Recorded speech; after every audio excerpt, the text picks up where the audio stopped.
being recorded live for subsequent broadcast via the council's website. And here in the room with me, I think it's worth saying, because you can see some people, but not everybody. There's me, and I have Beverly Tarker and Wilma Maris, Jack and Naz managing and running things, Councillor Zena Brabazon and Sharon Grant. Okay, so are there any apologies for absence, Jack? Yeah, we've got an apology from Anne Graham, David Archibald and Councillor Carter. I'd also like to add that I've got to get off at 4:45, but Naz will take over from me if you go. Right, thank you. Thanks very much. And are there any items of urgent business? No. Does anyone here have a declaration of interest that they need to make? No? Okay. In that case, we'll move straight to, I don't think we've got any questions, deputations or petitions today. Jack? Okay, so we'll move straight to the minutes of the last meeting. Are there any comments, questions or queries that we need to follow up from the minutes of the last meeting? No? So can I take those as agreed then? Resounding yes there. Okay, and so let's move straight to item 8, Startwell, opportunities for improvement in maternity, neonatal, children and young people services in North Central London. And what I suggest is that as we go through each item, people introduce themselves rather than us do that round robin, because we could be here quite a long time, and I think most of us do know each other. So please do introduce yourselves, and I think we're going to Chloe, Anne, Will and Rachel for this item. So Chloe and Rachel, I think you're going to start on this one. Thank you. I'm actually going to hand straight over to Anna, who is the director for the Startwell Program. Over to you, Anna. So it's Chloe and I are going to present. I'm very much hoping that Rachel and Angie, who are with us from the, obviously Rachel has a Haringey hat, but also has a leadership role in the local maternity and neonatal system, so may well be able to contribute to the discussion. And Angie is the direct head of commissioning for maternity services and midwife by background, and I know we'll be able to pick up quite a lot of the nuance around some of the clinical discussion, which I think will be helpful. So I'm really conscious that quite a few colleagues on the call have heard quite a few of we've presented a number of times, so I'm going to do a really whistle-stop tour through the slides that are in the pack, and then hopefully leave as much time for questions and discussion as possible. So just to introduce myself, I'm Anna Stewart. I'm the Programme Director for the Startwell Programme. Chloe Morais Oyache, who's with me, is the Head of Communications and Engagement, and is going to talk specifically about the comms and engagement side of things.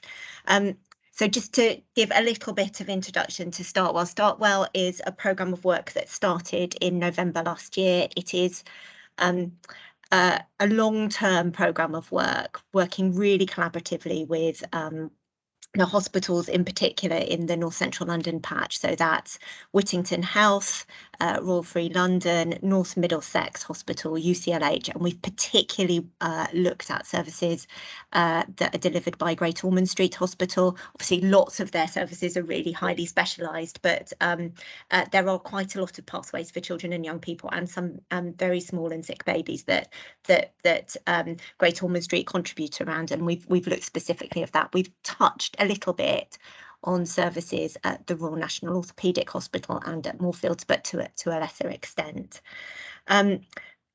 The programme is focused on hospital-based services, but we've looked really explicitly within it at some of the interfaces with other pieces of work and programmes of work that are already going on. We didn't want to duplicate those, but we've acknowledged really clearly the connections between those. And lots of the discussions we've had, I think, with you and other groups is about how maybe we can tease out some of those linkages a bit more clearly, I think, and we'll need to think about that as we move through the programme. So we've in particular touched on the linkages between the big strategic reviews that have already been done around community health services and mental health services, and both of those looked at children and young people's care. There's a big programme of work looking at the commitments in the long-term plan, particularly around long-term conditions, and we've made a connection with that, and we've made some very explicit connections with some of the provision for children's cancer services. So the first phase of the Startwell programme has been about building up a case for change, and we published the case for change at the end of June. We built up the case for change involving a lot of clinical and stakeholder engagement. So we started the programme in November with about 60 interviews with clinical leaders across the patch. We've held a number of work streams involving 60 or 70 colleagues from across all of the hospitals I mentioned, and primary care and other partners. And then we held 2 very big workshops to try and consolidate our findings.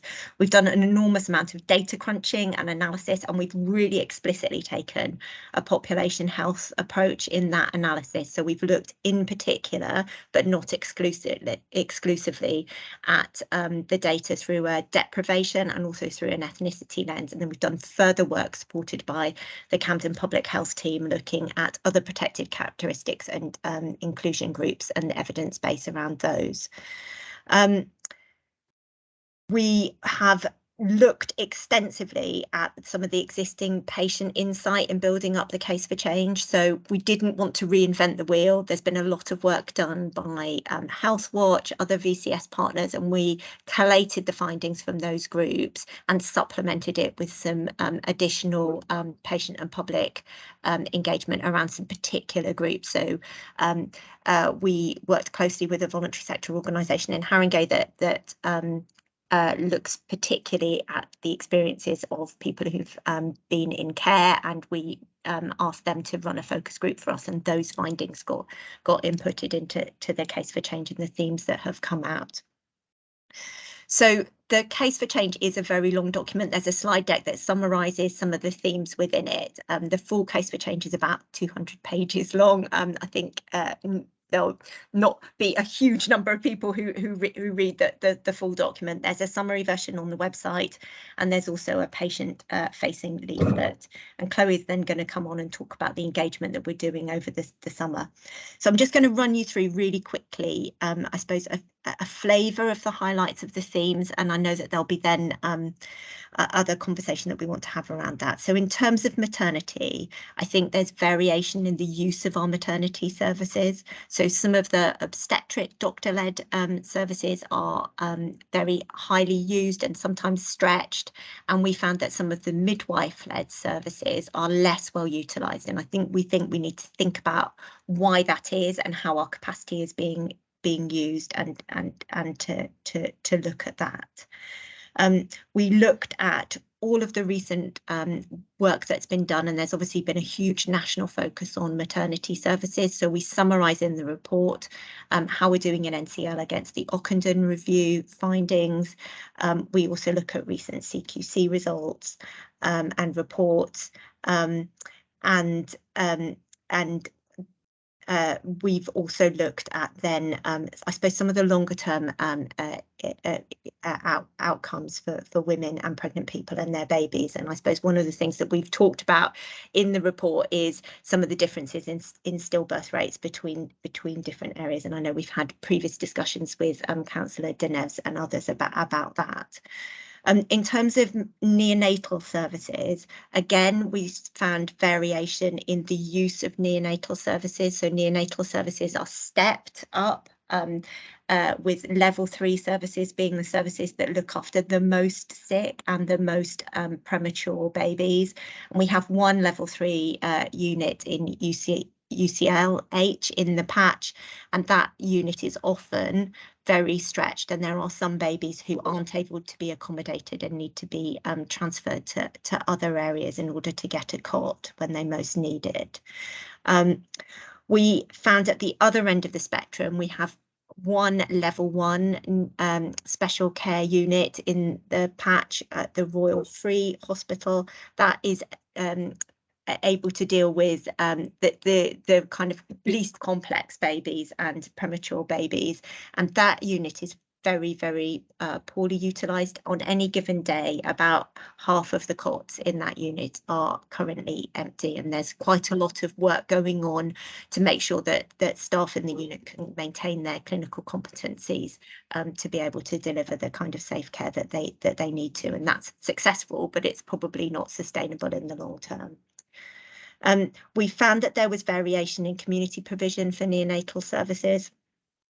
So the Whittington House are able to see and provide phototherapy for babies in a community setting, but that's not available in other boroughs, and there is variation around that. In terms of paediatrics, we found that there was a dip in paediatric attendances over COVID, but that has increased again now, and overall the trend is up beyond where it was pre-COVID. In particular, we're seeing quite a lot of low acuity attendances, so attendances for some of the least complex conditions, and we think we need to think about why that is and how we could work as a system around that. We found quite a lot of variation in emergency surgical pathways, that in particular, that has to do with the level of anaesthetic competencies on each site, and how confident individual staff are in seeing particularly very young children, and that often leads to transfers for children, and we think we need to think about that. It won't be a surprise for me to tell you that we've got quite long waits for some planned care. I mean, that's true across the country, and that's equally true for children and young people, in particular for planned dentistry, where children might need teeth extraction, and for ear, nose and throat care. So it'd be things like having your tonsils out. And we found some variation in admissions for long-term conditions, which we've also looked at. Across all of those areas, we found a really strong theme around workforce, and around particularly recruitment and retention of midwives and neonatal nurses and paediatric nurses. And there's lots and lots of work going on already, which Rachel and Angie would be able to talk about, to think about that. But we think there's a real opportunity for us as a system moving into being an ICS to think how we can work collaboratively around that.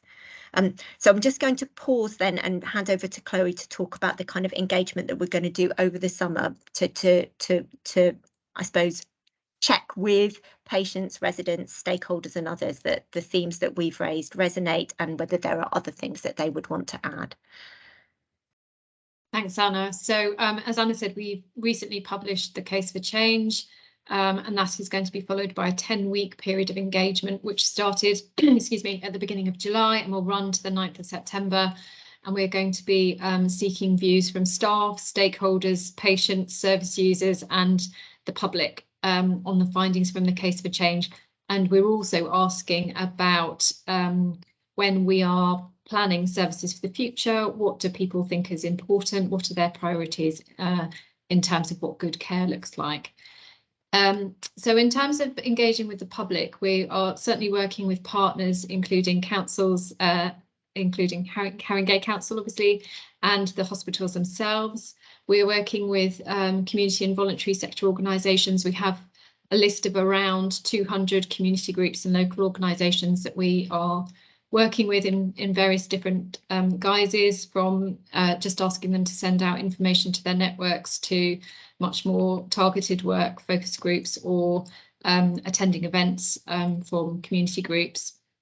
We're also building on lots of great work that's already existing, so the work of the local maternity and neonatal system. We're working with the maternity voices partnerships in each of the hospitals, working with organisations like Healthwatch in each of the boroughs to build on existing work. We have established some mechanisms, particularly for the Startwell Program, as we want to build an ongoing relationship with people around this piece of work. We have established an online panel where we can have some sort of targeted discussions about particular topics raised in this piece of work. We have recruited some resident representatives who are going to get more involved in the detail of the programme. We have also recruited some children and young people to be involved in the programme. We were very successful in the recruitment of that. We've got about 45 children and young people across the 5 boroughs who are going to be involved in a variety of ways. They are going to be doing some reverse mentoring of our clinical leadership. And we are also going to be running some youth summits so that we can talk to children and young people and get their views, and again sort of establish what their priorities are in terms of what good care looks like. So we're hoping they'll be giving us some really robust challenge around this programme, and they certainly seem really engaged, which is fantastic. We are going to also be doing some targeted engagement based on the protected characteristics and some areas where we know that there is risk of health inequalities. So, for example, in some of our more deprived wards, for example, we've also done some attended some public events. We went to a sickle cell event recently. I think it was at the end of June. That sickle cell families with experience of sickle cell went along to, and we are going to do some targeted focus groups with a number of families who agreed to get involved in the programme. I will probably pause. Oh, sorry, just to say, at the end of the engagement period, we will produce a report on the feedback that we've received, and that will be used to inform the programme going forward. And I'll pause there. Happy to take any questions. Anna, did you just want to say a little bit about next steps?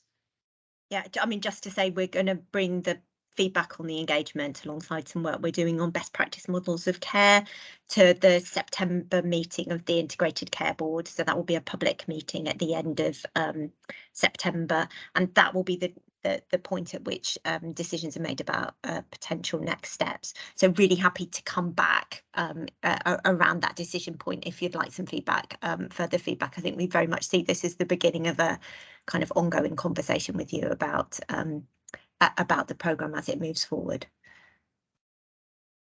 Thank you very much, Anna and Chloe, and for both the material and the run through. And I'd also thank you for you've taken some time. I've seen you a few times in the last couple of weeks on this topic, and I think it's been really useful for us as councillors and leaders in our community to just have the opportunity to talk to you, especially about the engagement piece. No doubt some people are going to put their hands up shortly, but I had a few questions or things I maybe thought people might be interested in you elaborating on, if that's okay. The first one was a little bit more of a sense of the impact of the case for change at NCL and then at borough partnership level, both on sort of what that could mean. And I'm not preempting what the results might be of the next piece, but just understanding that both on operational and service level and also the resource level, and if you have a sense of that.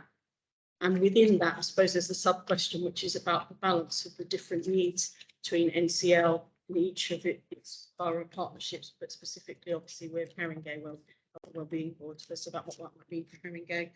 And then from that broad big picture to a more narrow question about Chloe, you mentioned the resident reps, and we've talked a lot about not just engaging the usual suspects, but also wanting, very much to make sure that those reps represent the different groups, and those groups that I don't like to call hard to reach. I just like to call them the people we haven't got to yet for lots of reasons, and it's probably our fault more than it is them. But just wanting to understand a little bit how we might arrive at those, making sure that they are representative and reflective of those whose voices we know might be underrepresented in other conversations, but also who in that useful presentation you've given and some of the other conversations we have, we know are already disadvantaged by the services we're providing.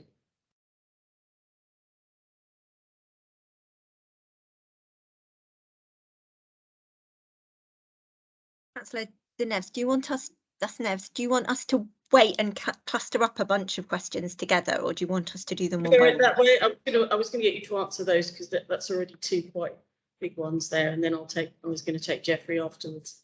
Fine. Okay. Sorry. Thank you. I'll start, and then I might hand over to Chloe on to support around the resident reps. So I think it's a really good question about the that's the report that we've written, the case for change, is very, very broad, and it does cover a lot of services. And we deliberated really long and hard about how much to cover as part of it. And I think we've ended up looking at a big range of areas, and I suppose some of the information in it isn't new, but sometimes when you bring lots of information together, you shine a different light on it, don't you? So I think what we think will happen in September is that there will probably be sort of 3 broad groups of things that we highlight, and we'll differentiate between those. So I think what we don't want to do is to kind of stymie through quite a long process, some work that should and could get going quite quickly. So I think that there will be a cluster of actions, areas, recommendations that are either focused at a place level or are focused at an individual organisation level, where there are some things that can just be cracked on with and need to be. So I think you and I have talked quite a lot in other meetings about, we've looked at some of the nationally published data around stillbirth rate by borough.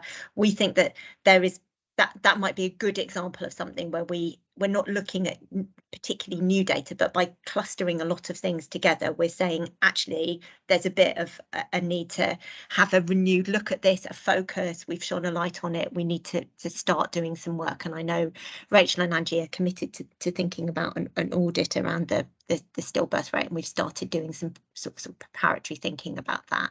So I think that might be one example of something that sits in that kind of area where we just need to get going with it. I think there'll be a second cluster of actions or recommendations where, by bringing quite a lot of things together, we're focusing on some work that can be done through system collaboration or working differently, and might benefit from particularly the move into being an ICS and the kind of different tone and kind of ways of working. So I'm thinking in particular that an example of that might be some of the workforce recommendations we've made, where there's already work going on through the LMNS and others. We've got other networks that are doing work on that, but there could be quite a useful process of bringing some of that together and kind of turbocharging it a bit in terms of some of the workforce recommendations. We think that there will be a third category potentially, and the emphasis on potentially, of sort of more structural things that we need to look at, which will take a bit longer and require a longer term, more fixed process. And we're really transparent about this in the case for change. And if that was the case, and the September decision point by the ICB recommended those, they would be then clustered together into a more formal kind of change process, and the timeline for that is set out, and that would potentially culminate in a public consultation. So I hope that answers your question. I think there's different layers of action, and we need to differentiate those quite clearly. In terms of the resident reps, I think Chloe will have a view on this, and I a couple of Saturday mornings ago met all of the resident reps that Chloe and her colleague Colin have interviewed and kind of done a lot of work recruiting, and they were really engaged, interested bunch, and I was really impressed with the contributions that they wanted to make. I think we need to think in the more formal process that we have, how we then, if we need to supplement those with some VCS organisations, or just to make sure that we've got the complete range of voices. And Angie and Rachel and others who've got lots of connections around that will also be really helpful in terms of the Maternity Voices Partnership. So we're really committed to being as inclusive as possible, and we've done a very big trawl to get new representatives putting themselves forward who haven't necessarily been involved in work before, which has been really successful. And we just need to think how we then make sure that that has a good spread across boroughs and also across experiences. Chloe, I don't know if you want to say anything more about that. Yeah, I'll just touch on that a little bit more. So as Anna said, we are very committed to hearing a diverse range of voices. And I think one of the ways we're doing that is through different mechanisms where people can get involved in different ways. And I think we have to accept that some people will not get involved in an online discussion panel. So we're sort of mixing and matching our methods to make sure that we sort of really get out to as many people as possible, including community outreach and working with BCS organisations. So we are working in Haringey with lots of different BCS organisations, including Aspire, who I think is an organisation that the council put me in touch with. So we've been talking, we did a focus group with children, young people with experience of being in care. We're working with some other organisations who have run a focus group for us with Bengali speakers, for example. We still want to do more of that. So I suppose the ask is for your help in guiding us in the right way. We're really keen that we get out and talk to as many people as possible. We are in touch with your schools and children's centres and have been out to some sort of stay and play sessions, but we're really happy to do much more of that, and any public events or community group that are meeting over the summer, we would very happily come and talk to people at those. We are also doing some targeted focus groups through VCS organisations and want to sort of pick that up more over the summer. We'll also be doing some geographical targeting. So I mentioned earlier, deprivation is one of the things that we're aware of, having a impact on health inequalities. So we will be doing some geographically targeted work in our more deprived wards. But your help in guiding us in making sure that we do reach the right community organisations would be really helpful. Thank you.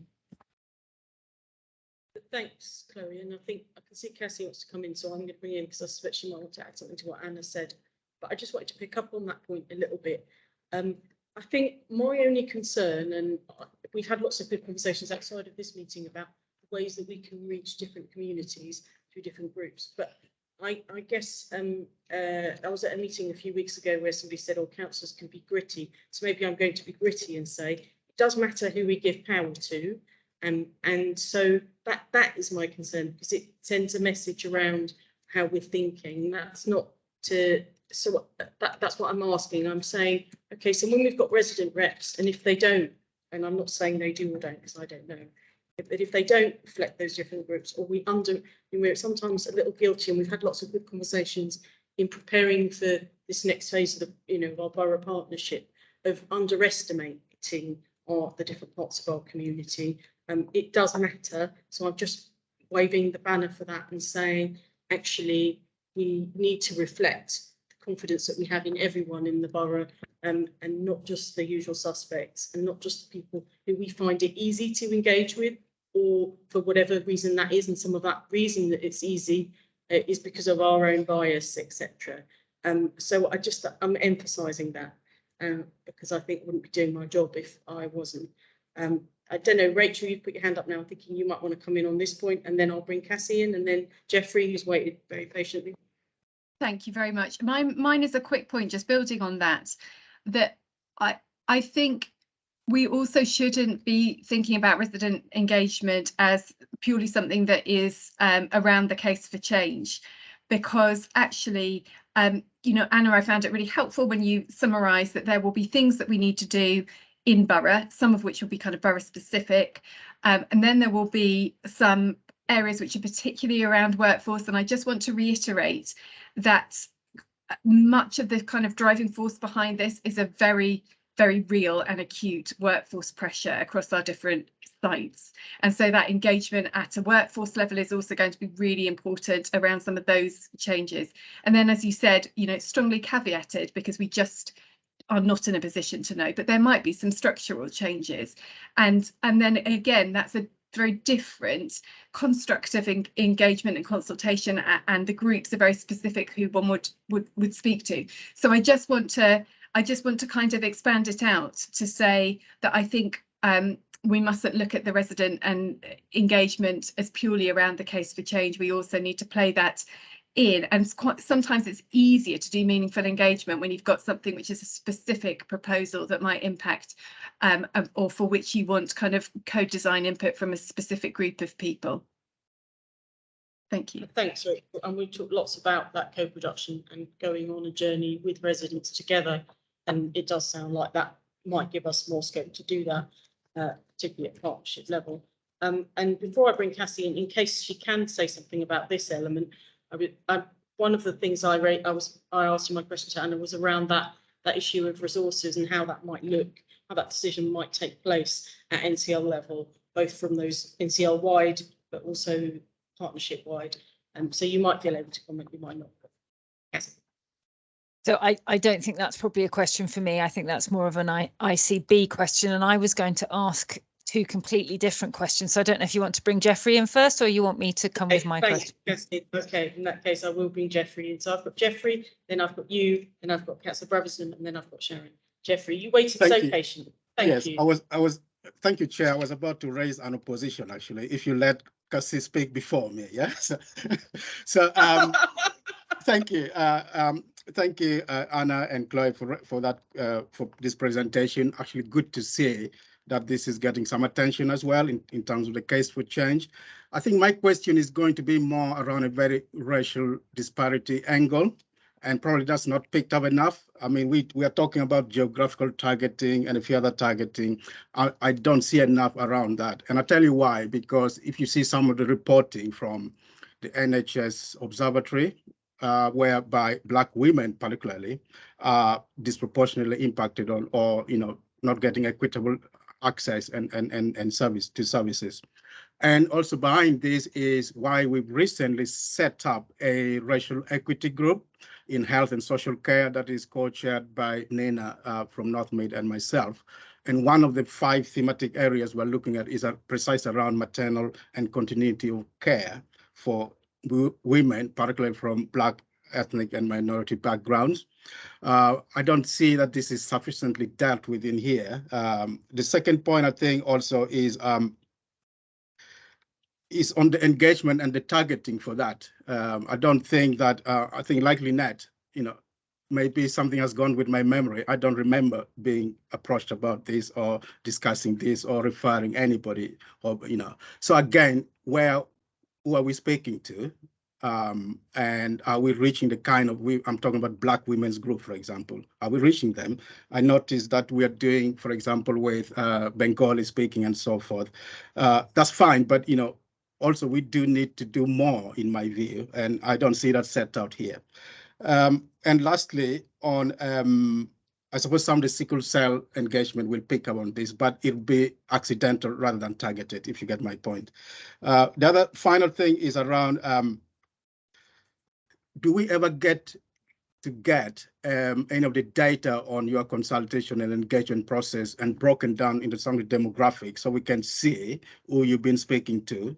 And when we say broken down, we actually mean more than just Black and ethnic minority, for example, Somalis, Caribbean, all of that stuff. And the bigger question, obviously, is when will we know how this is successful in terms of the data? The ethnicity data we know is very poor.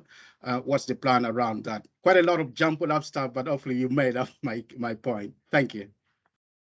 Thanks, Jeffrey. Those are really important points. So shall we take Cassie as well, and then we can answer those two together. Thank you. And just to confirm by introduction, my name is Cassie Williams. I'm the Chief Exec of the GP Federation in Haringey. So I kind of had 2 questions. One's a bit more of a ponder, I suppose, but I was just gutting to see those stillbirth rates being so much higher in Haringey. And I should say as well, thank you. I think this is really fascinating, useful, interesting work. I guess what I wondered was whether that was uniform across Haringey, and I don't know if you've gone down into greater detail, but obviously we have huge variation in deprivation. We have lots of different ethnicity in different parts of the borough, and certainly different impact from health inequalities perspective. So it'd be really interesting to know if, and it may be that that's another stage of work to be looking at that, because I think you've maybe alluded to that, but I thought that'd be really interesting. I guess the other thing from my perspective, and forgive me, I'm immersed in the Fuller review at the moment, which is a huge impact, I think, for us all, certainly for general practice, and the integrated neighbourhood teams. And I totally note what you are saying about this work being separate from some of the community work. And you've got to divide the work up somehow, and you don't want to duplicate. But there is clearly things in what you are describing here that potentially really benefits from an out of hospital response. I'm thinking particularly, potentially stillbirth rates, if that's something that is impacted by a social thing and voluntary sector, may be a really useful pace. Obviously the ED attendance, the long-term condition management, etc.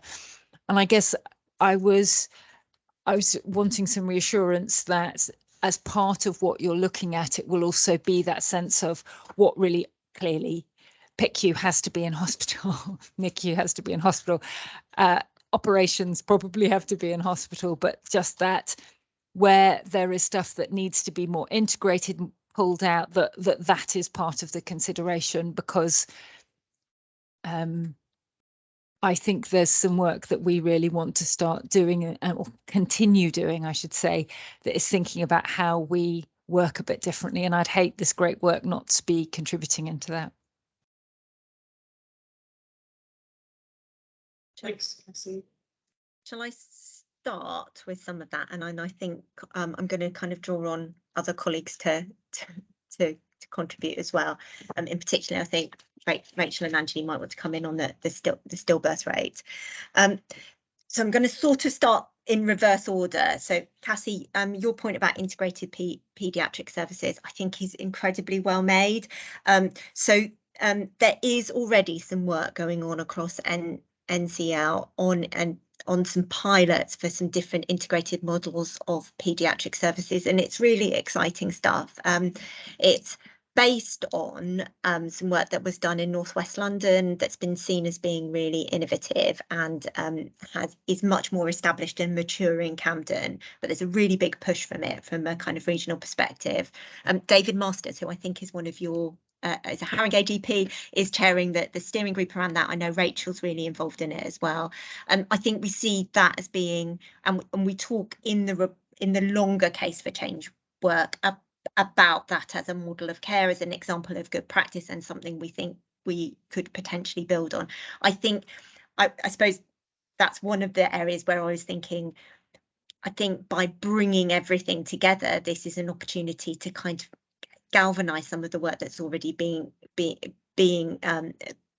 undertaken and to highlight its opportunities. And I think it does speak to some of the you'll be much more of an expert in the Fuller review than I am, but I think it potentially does speak to some of the recommendations in the Fuller review, and we don't want to kind of reinvent the wheel around some of that. So I think there's a good foundation there, and there's quite a lot to build on, and I would completely agree with you around that.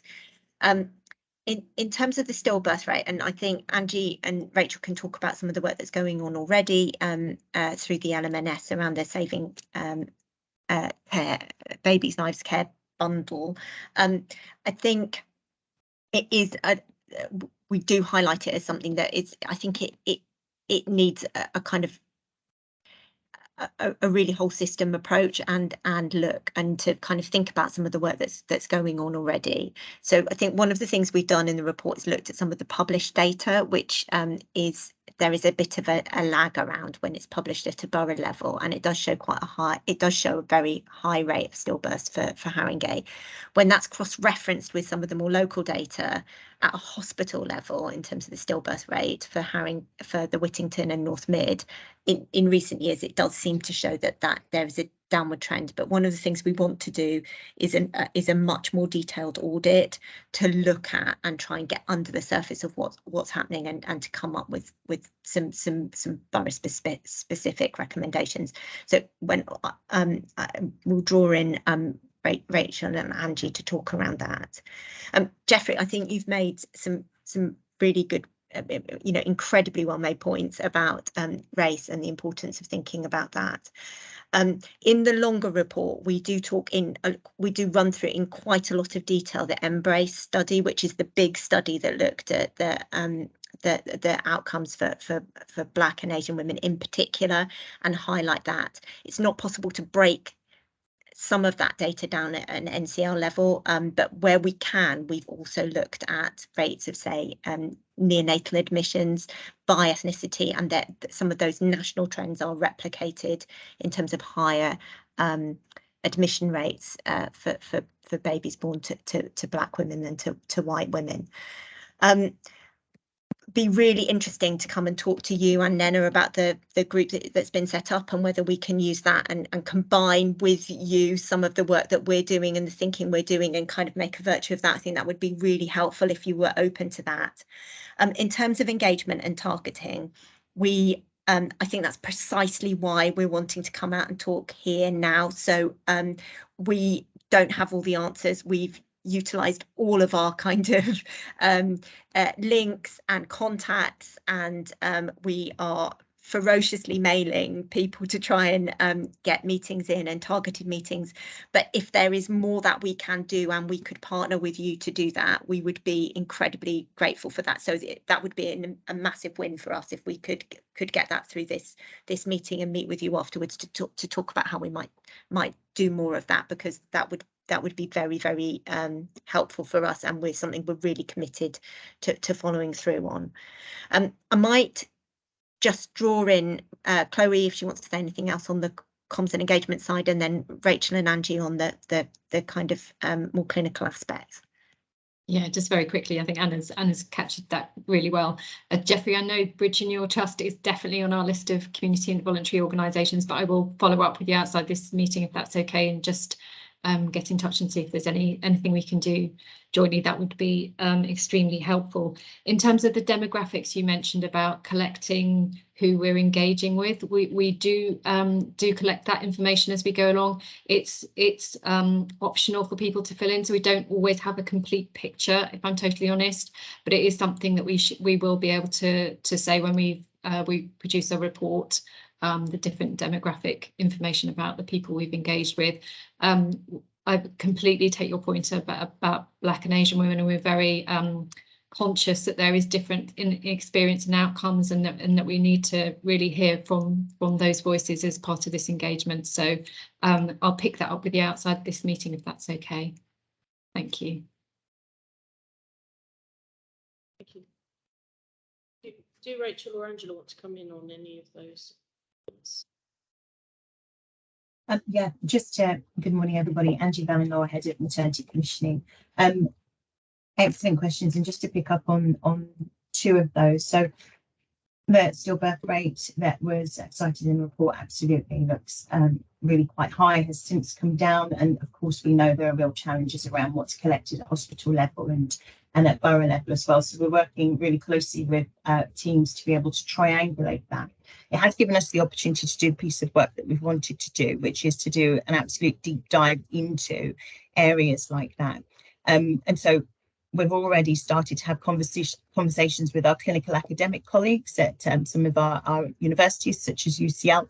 We're meeting with them continuously over the next couple of weeks to look at what a deep dive audit would look like, what our key lines of inquiry would be, looking at the difference with gestational age, for example. So I know that Anna mentioned the Saving Babies' Lives Care Bundle, which has worked really well across the country to try and reduce preterm birth. We know that a large number of stillbirths are related to extreme prematurity, or at least birth before term. So we want to better understand that level of detail within our own rates here. Also the postcode level detail, where exactly are these women and families living?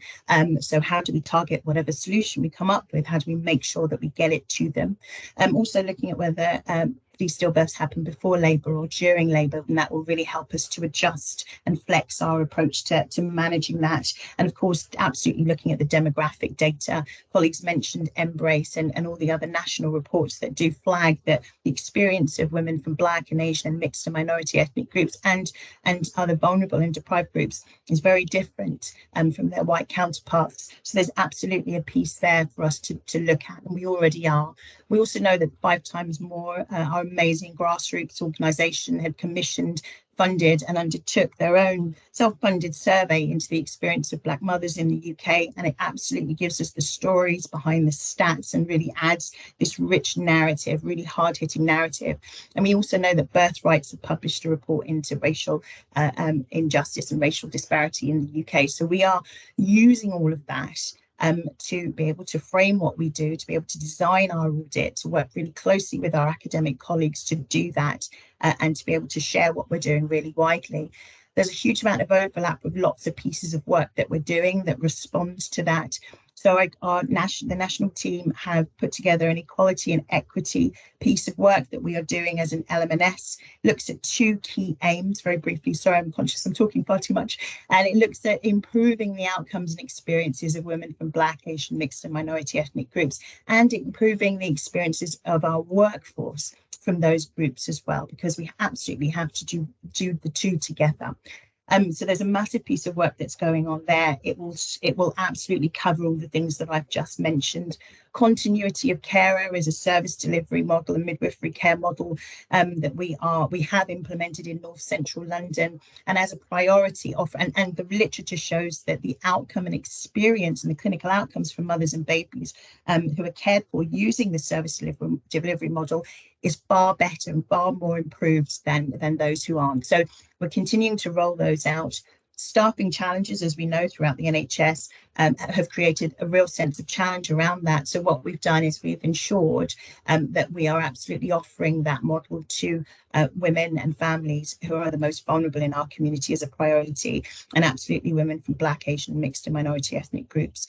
NCL, LM&S and ICB have gone one step further and have attached a local sequin to that as well, just to really raise the profile of it. So it's not maternity services just trying to do this on their own, that actually it's front and centre for the trusts. The exec board are absolutely got sight of it, and there's real support to drive that change as well.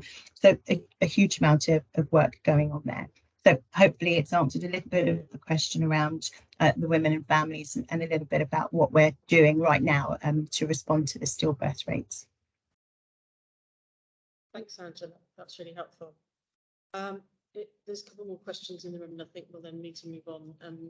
So let's take them both. Councillor Brabazon. Yeah, I'll be very quick. It was actually a couple of observations. We've discussed this case for change a few times, so I won't go into the other points I've made in the other meetings. But just looking at the slides here, obviously I was going to say something about the stillbirth rate, which leaps out, doesn't it, as a comparator with, say, Camden.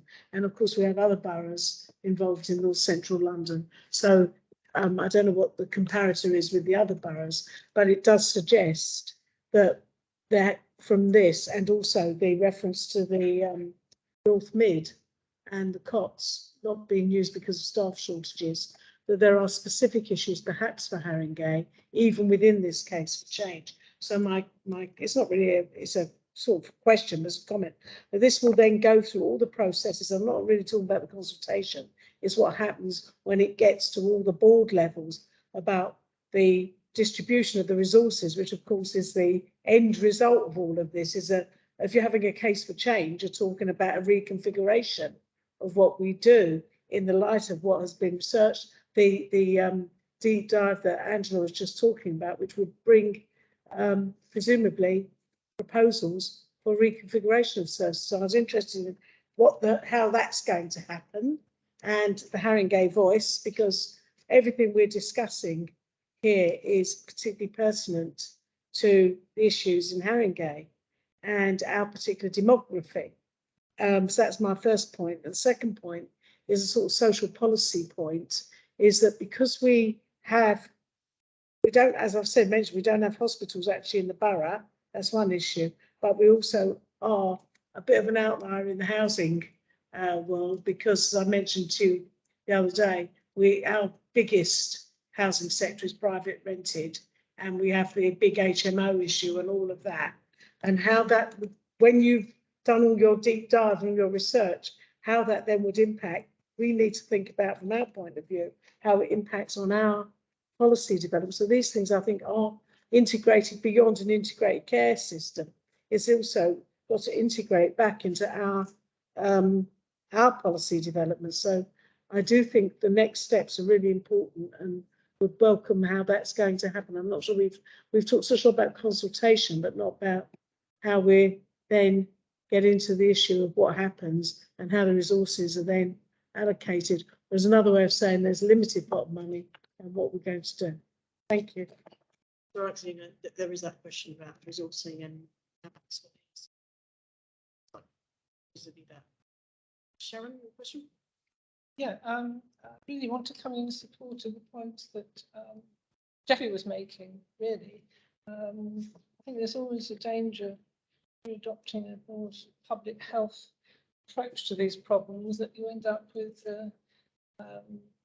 steps that's either race or really diversity blind in some ways. And I'm wondering what advice the team has available to it as it conducts this work, as regards maximising the opportunities to acquire information about race and other aspects of diversity as we go through. You know, I'd like to know, for example, what the ethnic breakdown is of the, was it 34,000 children waiting for care in our system? It's a huge number of children. Who are they? And if we're able to actually break down some of these figures, it's going to give us a direction of travel a bit sooner than if we didn't ask these questions, frankly. So I think we would like to know that you are taking advice that you can as regards these issues as you go about what's a very wide-ranging and important study. But the second question I had was that I can't see any mention here as regards specific involvement with young women and girls in all of this. Now, I think that's actually quite important, because I think if you talk to girls on their own, they're probably going to give you different answers if you're in a mixed group of school kids or something. So I'd like to see some specific attempt to talk to girls on their own about these issues, with their parents or whatever. Just seem to be missing from this information been given so far. I think that's right, Sharon. And then you might then get different answers if you speak to them without their parents or family members, etc. So, okay, so those two questions, and then we are going to wrap up this item.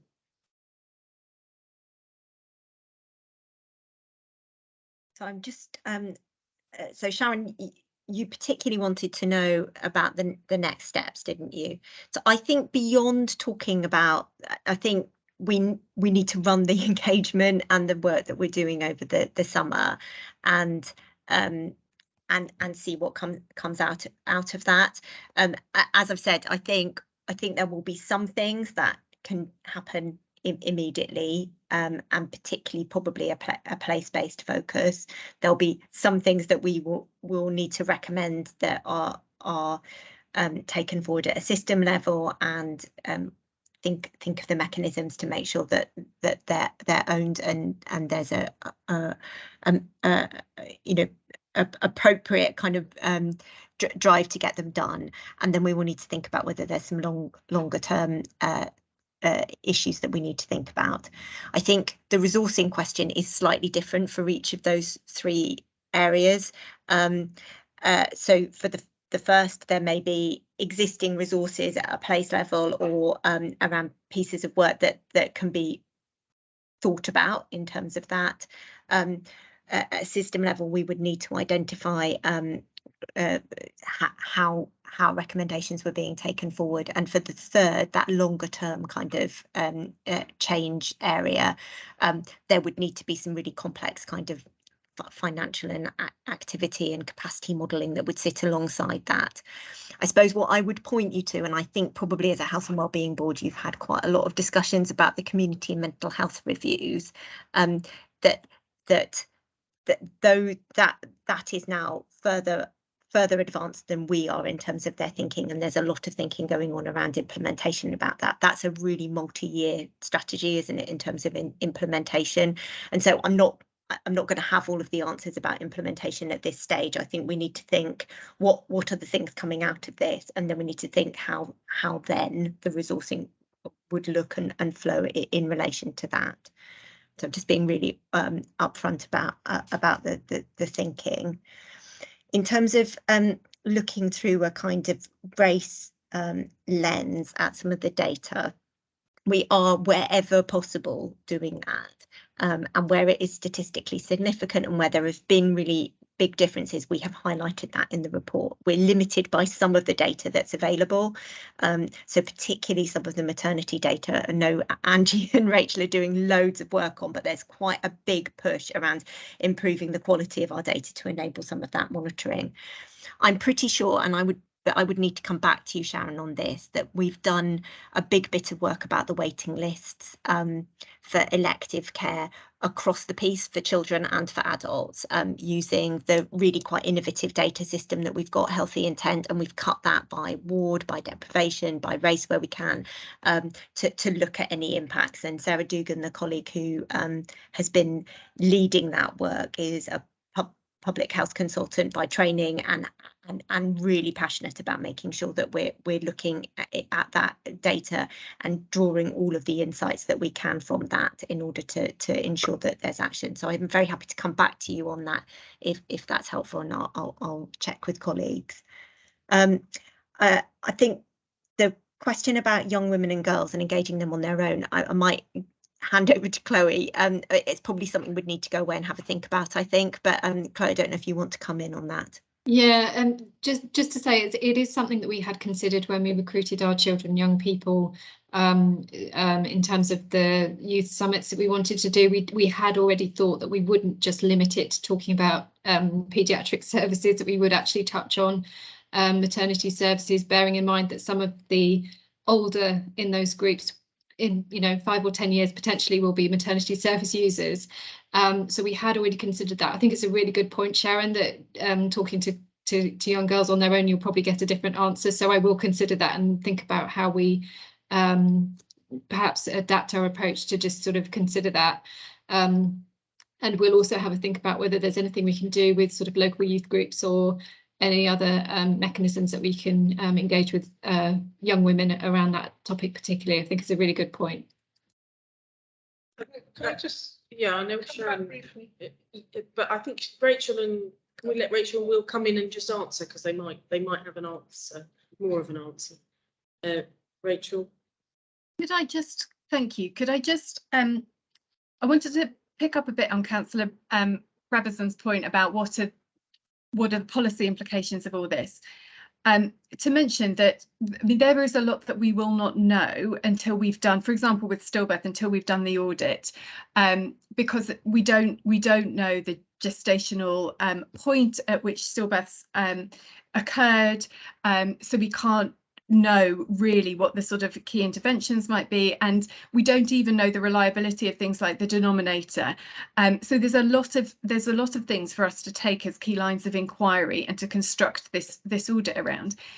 But interestingly, some of the things that we do know, certain things that will have an impact on the experience, particularly of Black women and minority ethnic women within our boroughs. So continuity that we've talked about quite a lot, and also things like home from hospital, that is part of what we might look to be implementing as part of our community services review, which is essentially enabling particularly babies and children to come out of hospital at an earlier stage if what they need is IV drugs or care at home.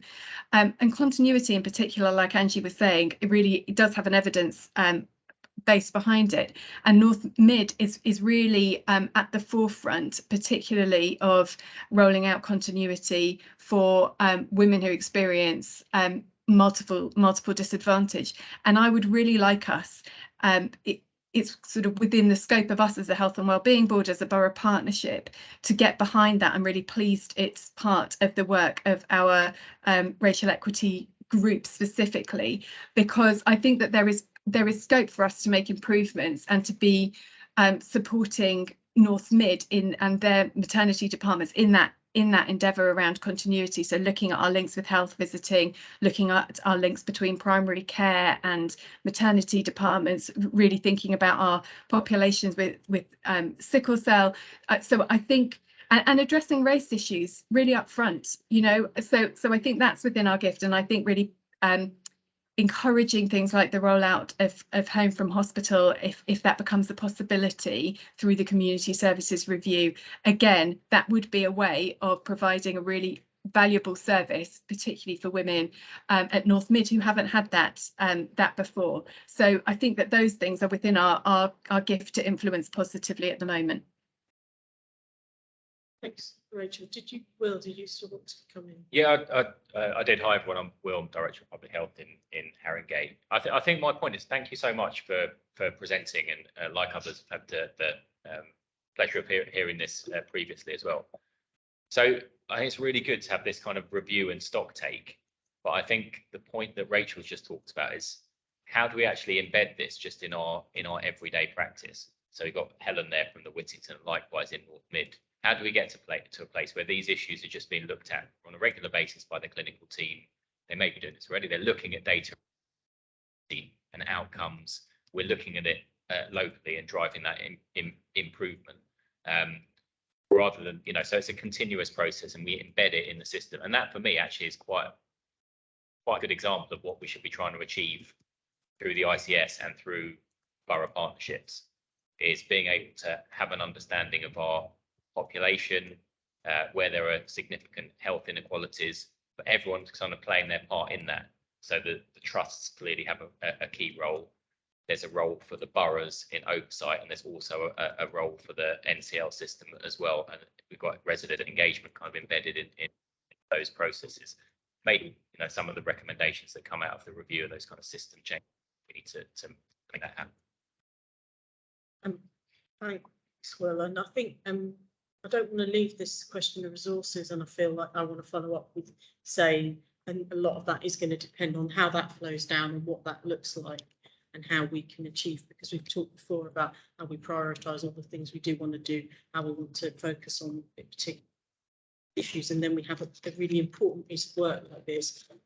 How are we going to be able to be enabled to respond to it? So I think they're big questions, and we might pick up that question of resources and flow down in the next two items, even if it's just letting the questions that we don't have the answer yet to.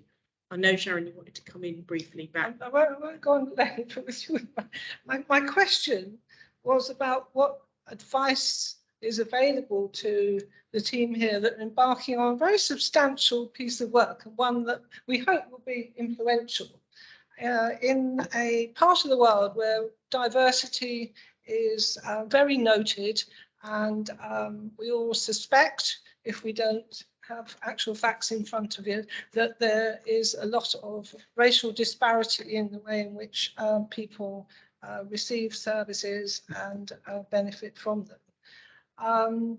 A lot of us have been around some of these issues for a long time, and there are people out there that know an awful lot about the pathway that patients may or may not go on, and what the obstacles are on the way towards receiving something. The reason why some groups don't pick up some services or get the attention that they need.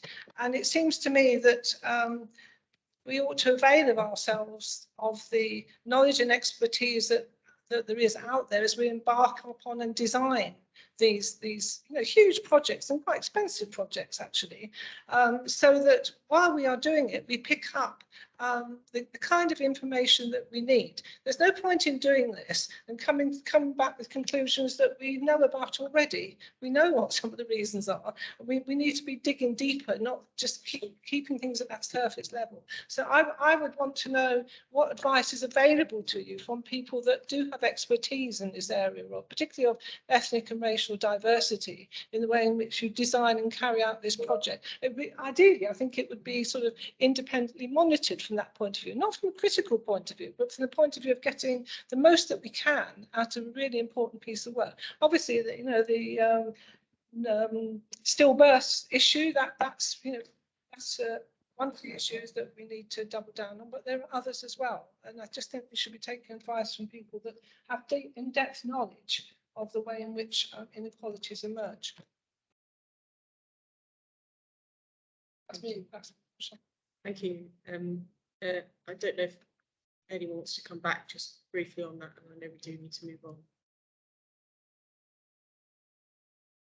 No, okay, all right, well, thank you, and I think that's a good note to end on.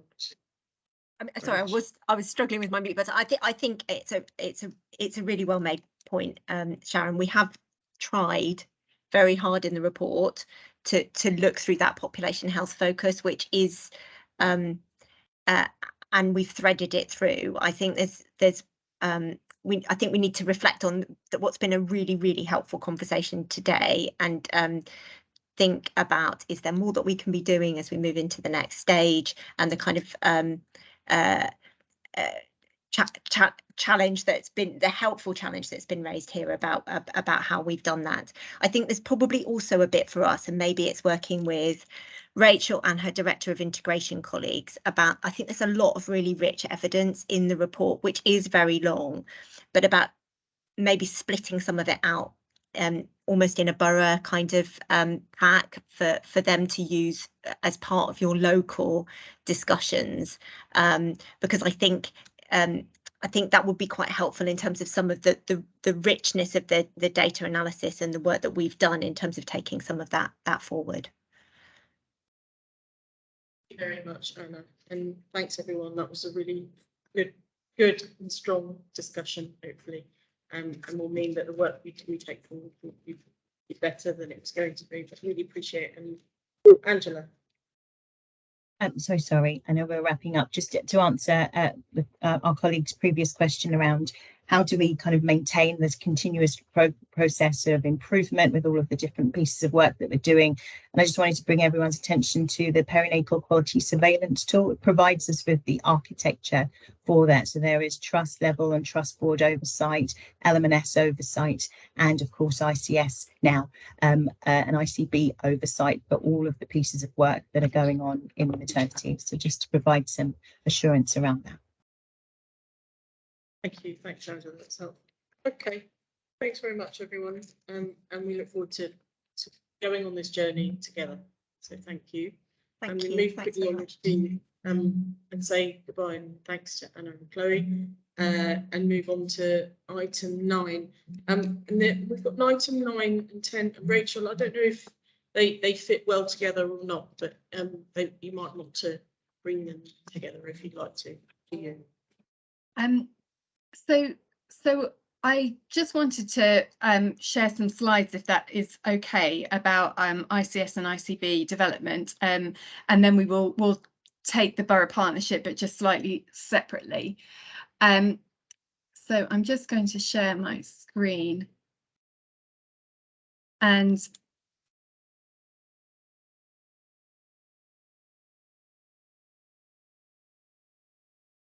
these are fairly hot off the press, so just an opportunity for us to take stock of where we've got to on our journey towards becoming an integrated care system. There are going to be some of these slides that, for the purpose of this meeting, I'm not going to dwell on, because I know that the members of this board are familiar with the content, but some of them I just want you to be aware, because you might want to take some of these slides into other fora, that these slides are kind of are here, and we can use them where it's useful. So this sets out the purpose of integrated care systems, which is around improving population health and reducing inequalities by working together. And these are some of the benefits that we think will fall from more of a system-wide approach to integration. I wanted to just have a bit of time and attention for this, because our governance and structure around becoming an integrated care system is developing. So we're aware that the ICS is the system as a whole, and within the integrated care system, we've got some different entities taking responsibility for different parts. So we've got the Integrated Care Board, which is the element which is responsible for particularly taking on the responsibilities that we had under the CCG and taking overall accountability and responsibility for our functions, and particularly that is around ensuring that we have health services that meet the needs of our population. Then we have our health and care partnership, which again is chaired by the ICB chair, which is Mike Cook. And this is a more strategic body, and it will be, and it doesn't exist in its current, it doesn't exist in the form that it will have eventually. And the work is just going on now to shape and form that. But the ICP is responsible for delivering and developing our integrated care strategy, and really for the joint actions that we need to take, particularly between councils and wider partners, the VCS, and health, in order to improve health and care services and influence the wider determinants of health and broader social and economic development. And then we have the Community Partnership Forum, which is the entity to make sure that we have got good community and citizen participation in the work of our integrated care system.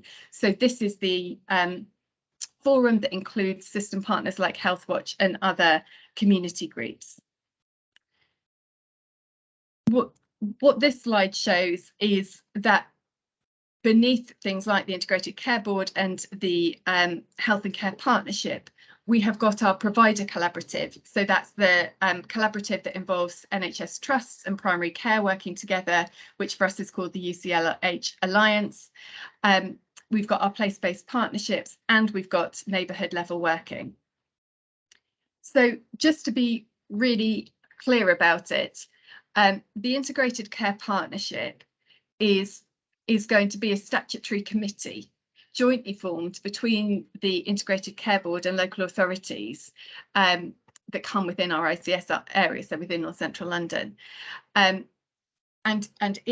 its purpose is to produce an integrated care strategy so that we are meeting the health and wellbeing needs of our population.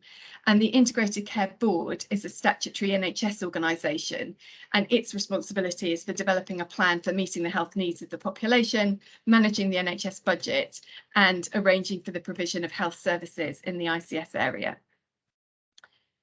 So just to think a bit about the system, that strategic group. So its purpose is around improving outcomes and well-being, delivering equality and health and care services for local people. And so the outcomes framework that will be developed across North Central London will really help to guide the focus and the energy for that integrated care partnership, because it will help us to identify the areas where we might, as an ICS or in particular areas, be outliers and have room for improvement in achieving health outcomes. So the ICP, which is going to be called the NCL Health and Care Partnership, is going to be formed through autumn 2022.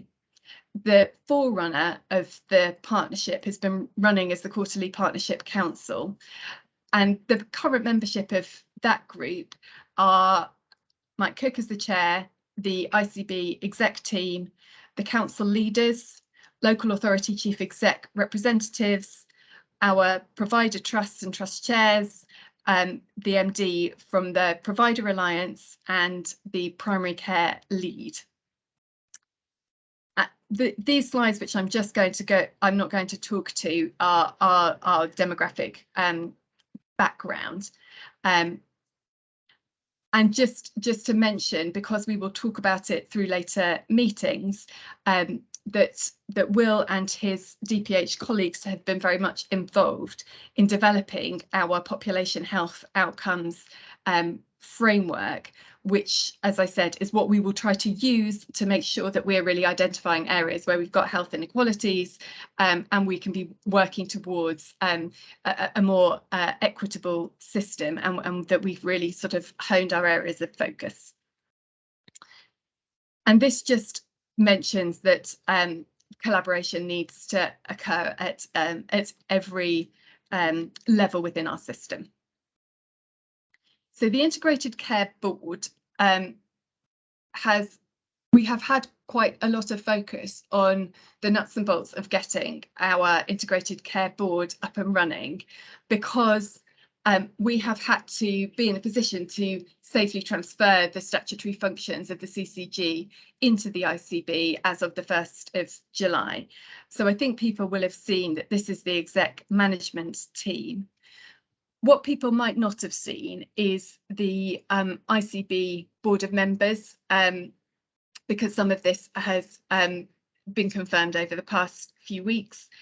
So I won't dwell on it, but to say we now have non-exec members appointed, and people can see for themselves the representatives from NHS trusts, from primary care, and people will recognise Simon Kaplan, who's a Haringey GP, who is a member of that board, and the local authority partner member. So the ICB met for the first time on the 4th of July, and one of the actions from that first board meeting was to take stock of the committee and the subcommittee structure of the ICB.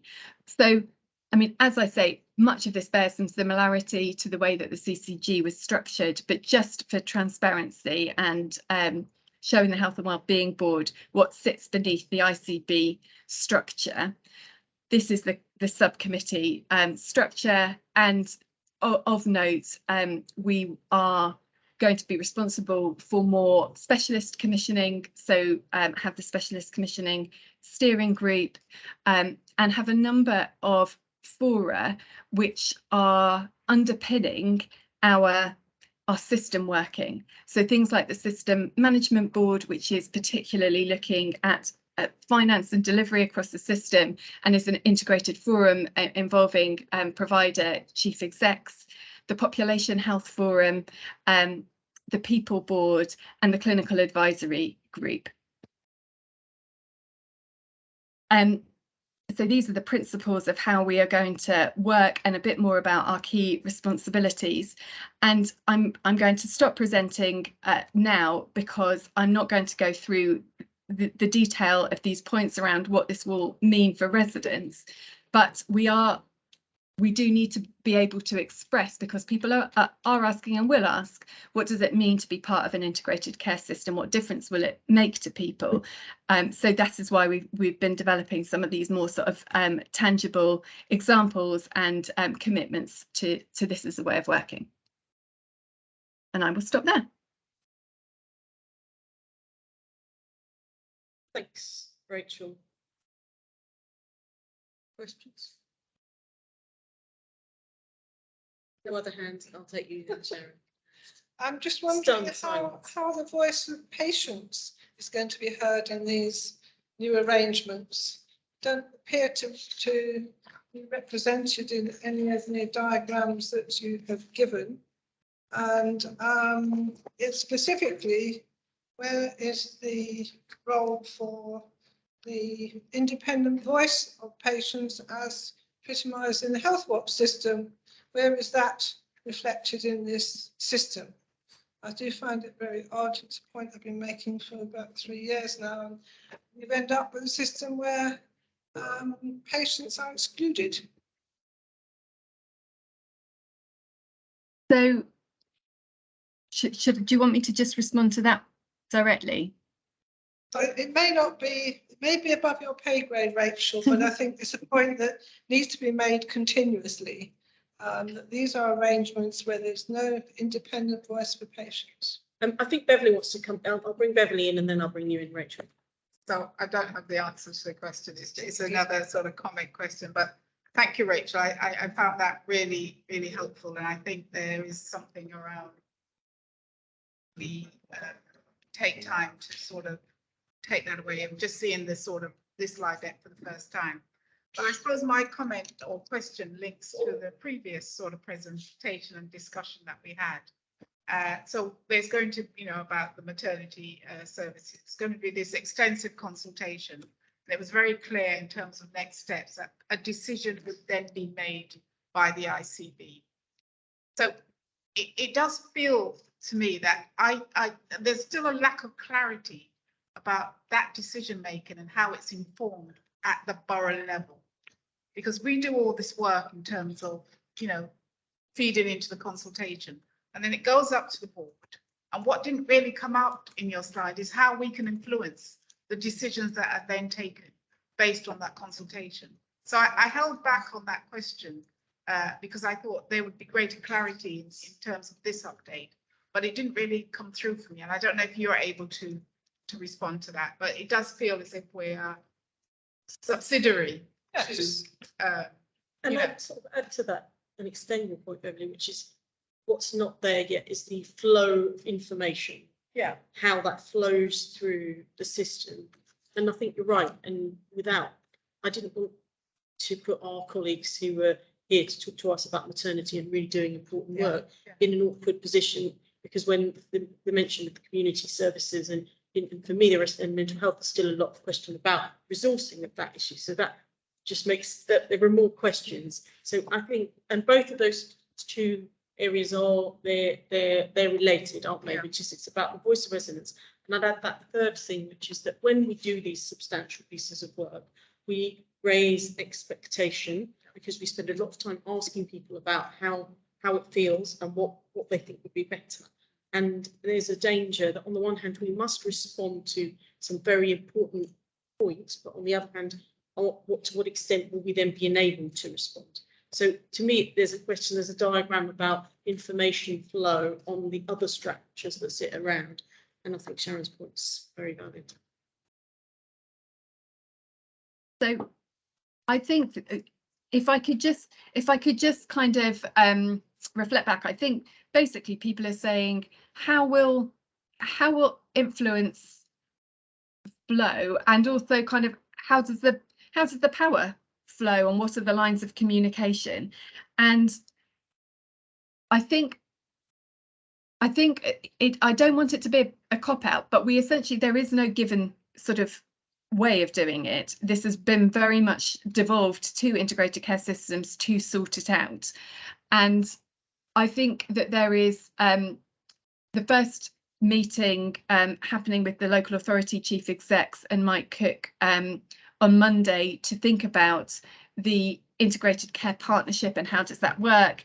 And so I don't think we know yet what decisions will be made at ICB and what would be fed through to the ICP, which will be more of a system entity. And how will we make decisions about what goes where? So I think that there is quite a lot of that development work still to happen. And so on the kind of information flows and decision making, we don't yet have an operating model, and that is part of the work that we definitely are needing to do, but to do together, because there isn't a blueprint for it that we've just not seen. It just hasn't been shaped yet. I just wanted to come back to Sharon's point about patient voice throughout the system and independent patient voice. There are answers to some of that, in the sense that I think that you can get almost the most meaningful engagement the more close to the front line, the kind of greater the subsidiarity. So we have very good resident engagement in things that we're doing, like neighbourhood development, for example. And there is very good engagement over specific programmes and areas of work. Many of our committees have got resident or user representation or health watch representation on them, and we have got the community partnership forum, which brings together our resident. The current membership includes a resident rep from each borough, as well as a health watch rep from each borough. So we do have it baked into the current system and structures, but partly I think we haven't potentially presented that as powerfully as we can and should. And I think there is always a huge amount of room for improving on how we actually do meaningful resident and patient engagement. But I do think that the Community Partnership Forum is the right forum to oversee that and to drive it. Just to be clear then, Rachel, so on that, we're talking about the North Central London Community Partnership Forum having that representation. And I think the question that I could anticipate happening then is how it's decided where that community is. Are you saying there will be representation from each borough on that? I don't think I saw that on the slide, but so forgive me. Will there be representation from each borough on that? Yes. Could you pull up that slide again that had it? Yeah. Because I think that's just not there yet, and we've just. So I don't know that the trying to see. Yes, so I've got one that says Health Watchers and other community groups, but I have previously seen the membership of that. And it's the group that has from Haringey, we have Helena Canier is our resident rep, and Sharon and Mike, you're there as our Health Watch representatives. Well, I think there are real issues as to how the community rep was appointed. We know who that is, someone who we'll love and trust a great deal, Helena, but there are questions, particularly from wider patient groups, as to how that person is being appointed. And also we're looking at people, if there are to be community representatives or patient representatives, there need to be people that are in a position to gather evidence from their communities with which to present when decisions are being taken.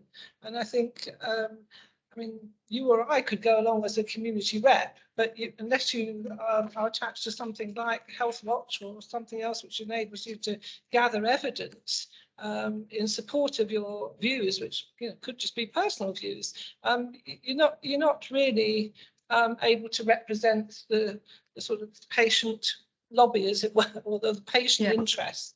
And I think there are real faults in the system as far as that's concerned. And Health Watch is supposed to be in the sort of NHS constitution, and it's supposed to be reflected at different levels of the NHS, but it seems to have got left out in certainly our version of the ICS, if not others.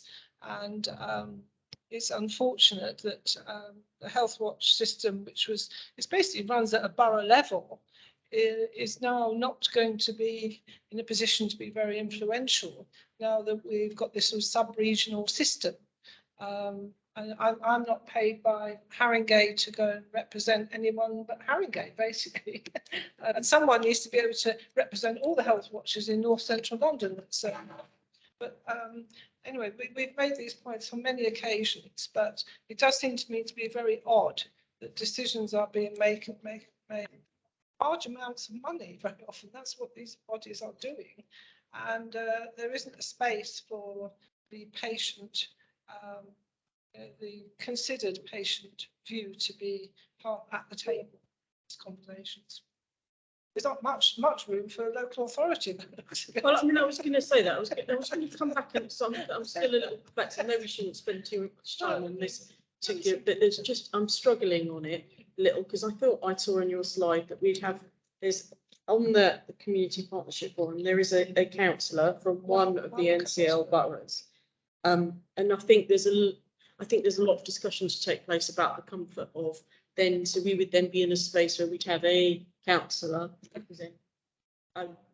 representing all boroughs or one borough, and then we would have all the health watches or community reps from all the health. There's some questions there on that governance structure.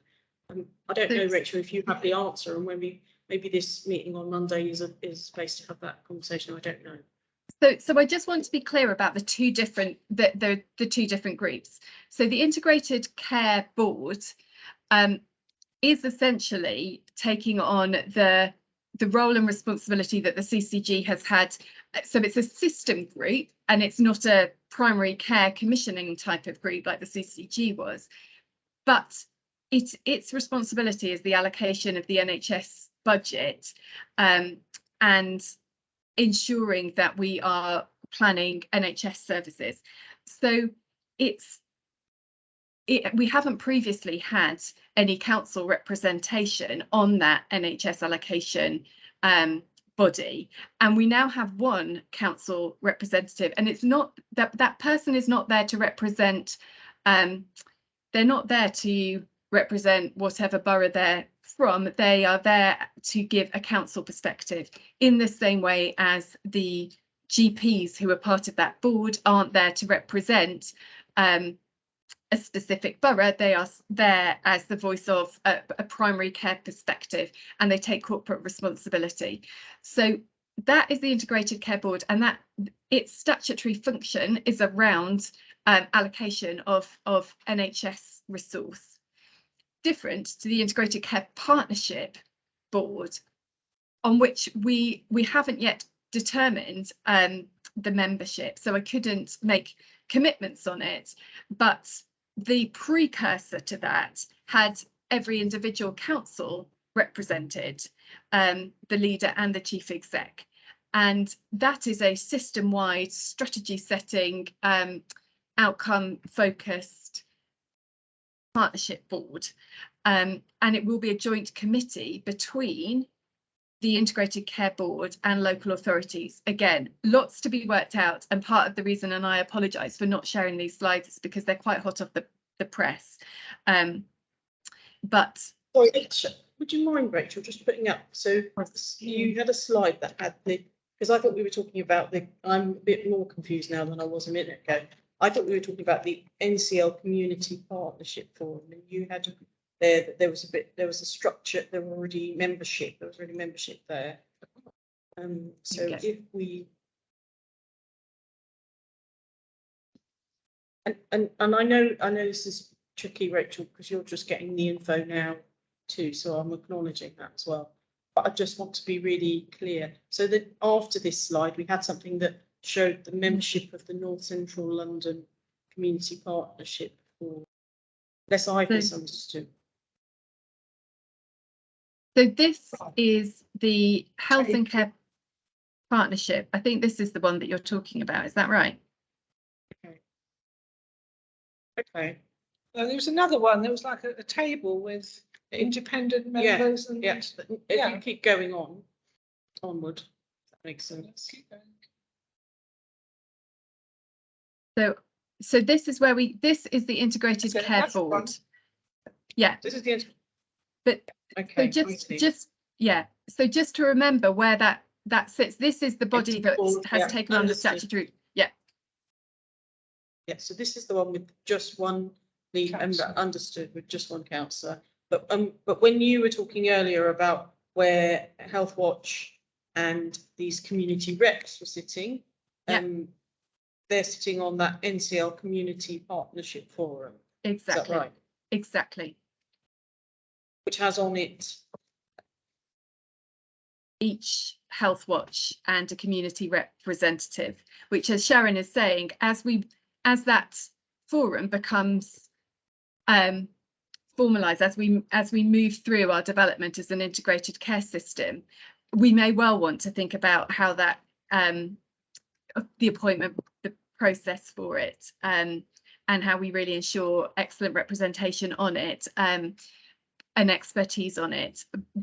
But at the moment, it has representation from individual health watch, each individual Health Watch, and a patient representative from each borough.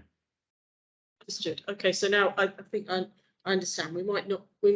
I can see Sharon's face. I understand, but I think I at least understand, which is what we've got is the ICB, which is the thing we've always discussed and buttressed against or found frustrating. There's one councillor on there at the moment identified as the leader of Islington Council, but alongside that you've got Community Partnership Forum with Health Watches and reps, and I think the questions still stand about how we appoint to that, how they are appointed to that, and then on the other side there, ICP members from every local authority. Okay, sorry everyone, I think that was quite important just to be really Yeah. clear and understand that. I hope everyone does now. Jeffrey, Yeah, Chair, just a quick clarification maybe from Rachel. I thought the VCS were also in that community partnership. You're right, Jeffrey. Thank you. thank you. And thank you, Rachel. I know that, as you say, it's hot off the press, so we're all trying to get our head around it. I'd quite like to move on and talk a little bit about the local work and the next agenda item, and then we'll come back with those two things. The questions we have about how those two items. Yeah. Thank you. And I'm going to put up some slides and I'm going to circulate them afterwards. And I'm sorry to present information as slides late in the day, but I think that it's just given that some of these are quite structural, it's just difficult to do it without talking to the slides.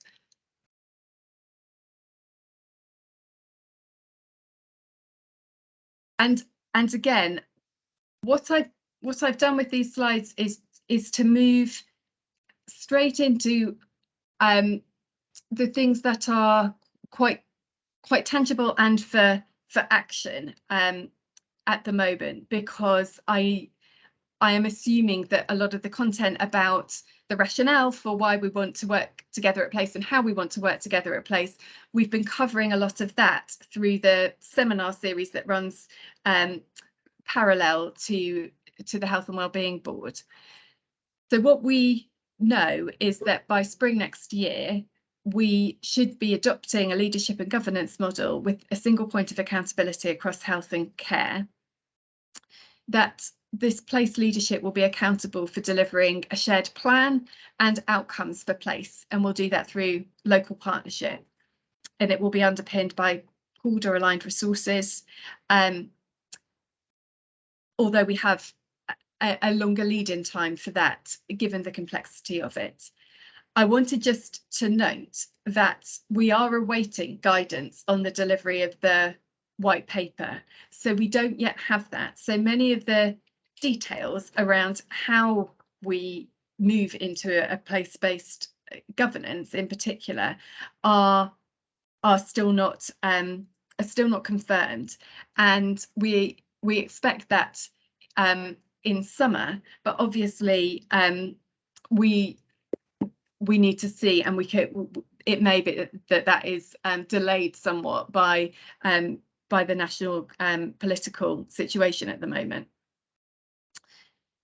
So this is very much the NCL set of ambitions for Place, where we are really focused on reducing health inequalities by improving quality and accessibility, tackling the wider determinants of health and wellbeing, very focused on prevention and early help, working with residents to co-design and deliver integrated services at neighbourhood or place level, supporting the development of integrated frontline teams, modelling collaborative behaviours and building trust, letting go and ceding to others, coming together to solve problems with residents and community heard and in the room, and system, borough and providers seen as equal and interconnected partnerships. And now this has been taken from the document that we have produced to try to work together across North Central London to get all boroughs adopting a common set of ambitions for Place and a common understanding about what we look to achieve through our place-based working. In Haringey, this is a reminder of our emerging and developed structure. So we have our borough partnership executive, which reports into this board. We've got a small PMO team at the moment, and we've got our partnership boards: Startwell, Livewell, Agewell and Place. And each of those partnership groups have got 3 particular areas that they have identified as their outcomes that they're particularly focused on. So, for example, for Startwell, at the point that we were establishing the partnership group, we did a lot of work across all the different members of the group, and focused on CAMS, speech, language and communication, and autism.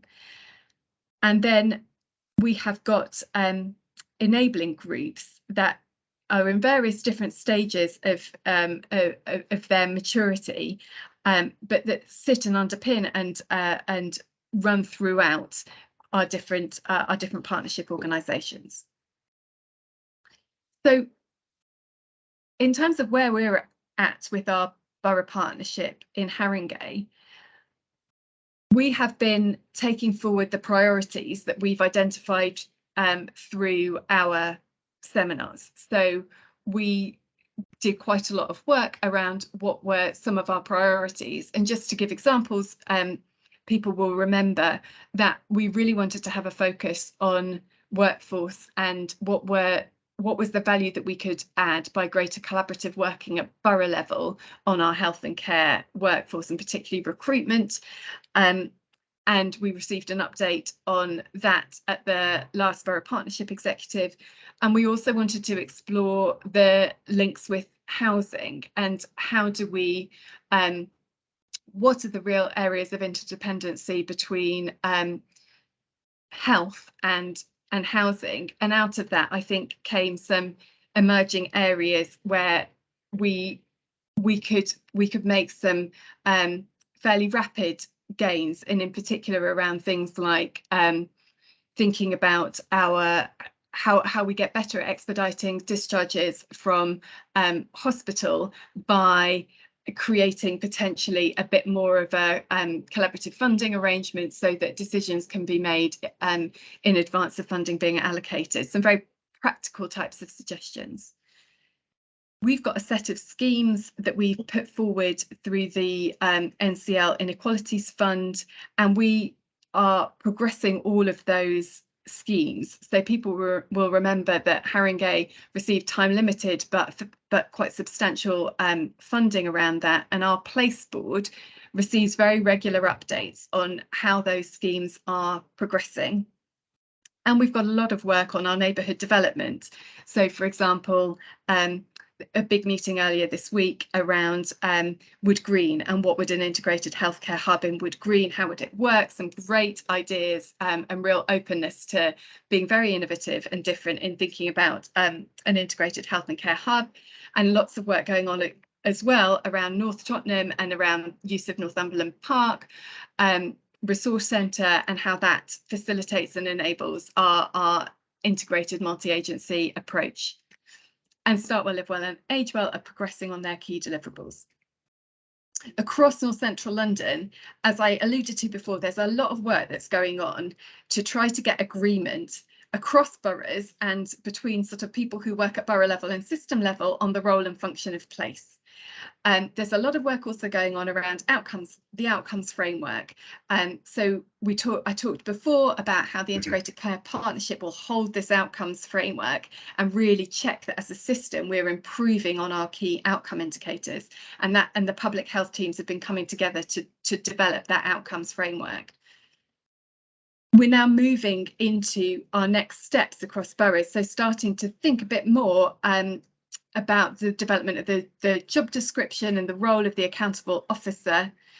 We're also moving into a different type of clinical leadership model across the integrated care system and at borough level, where we're moving slightly away from having a very the CCG having a primary care focused clinical leadership model into much more of an integrated care system leadership model, where we will draw clinical leadership from across the system.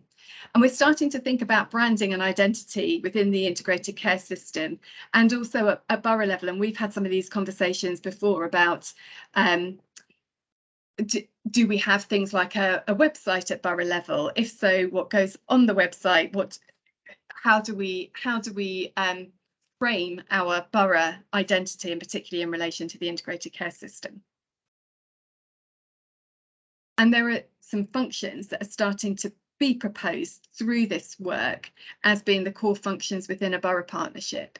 So co-production and co-design, I won't talk through all the detail because you can read it, but some practical responsibilities for for delivery. So both our population health work and our transformation, so things like the work we already do on inequalities, but also overseeing some of our core business, making sure that we're improving quality and assurance, managing local risks and responding to crises in a joined up way.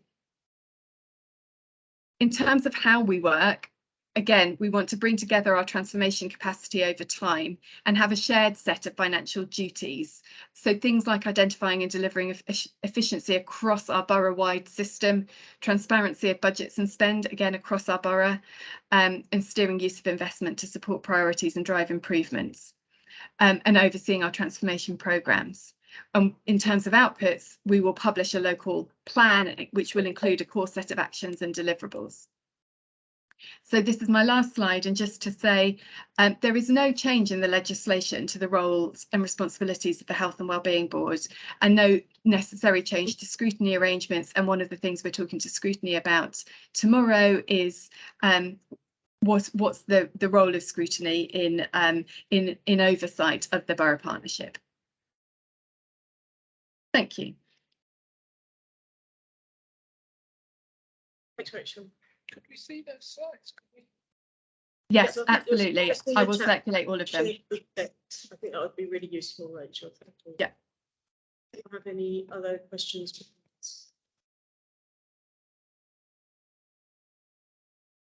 Beverly and Will. Beverly first. So thanks, Rachel. Really, really helpful just consolidating the progress I think that we've made today at that sort of borough level. I think at some point, I think we need to start a conversation or continue the conversation. I think we started it about the Health and Wellbeing Board, this board, and its relationship within the whole sort of governance structure. What is its relationship to the borough partnership, for example? And we have sort of started it before, but I think it might be timely to think about how we can sort of take that. But I thought a really, really helpful representation of the significant work that I think we've done to date at the base. Thanks. Thanks, Beverly. I agree. And we had conversations before also just about then what it looks like, but also how we're representing the different voices. We also have our sort of mirror group that meets, which brings together the community, sort of health and wellbeing perspective, and just thinking about that seems really important too. Will. Yeah, thanks very much, Rachel. My comment was just around at the NCL level, the integrated care partnership group, which sounds like it's developing. I think that's quite interesting. It's kind of, the membership looks like kind of health and wellbeing board type membership for what it's intended to do for NCL. So it's just thinking about how what we're doing locally, how it kind of feeds into that group with some of the principles that you put in slide, and how we kind of feed those principles in and make sure they're represented at NCL level as well. I don't know what the health and population health representation. I think that's not clear yet at the moment. That's right, Will. And there's questions about that both at that level, about that community connection with that board and board forum. Otherwise we will get even more confused than we already are at the community rep side, from an officer perspective and political side actually as well, I'd say. Things to think about, take away, and just making sure that we are being as connected and joined up as to be, to make sure that the conversations are happening with the right people at the right times. I think that you did raise towards the end of the presentation a question of communicating this to people that are non-expert. People will be, the public will be widely aware that some kind of change is going on here. But what it's about and how things might be different is probably don't really understand. So I'm wondering how we do present this change to other people, to the wider public, and how we explain to them what difference it will make to them.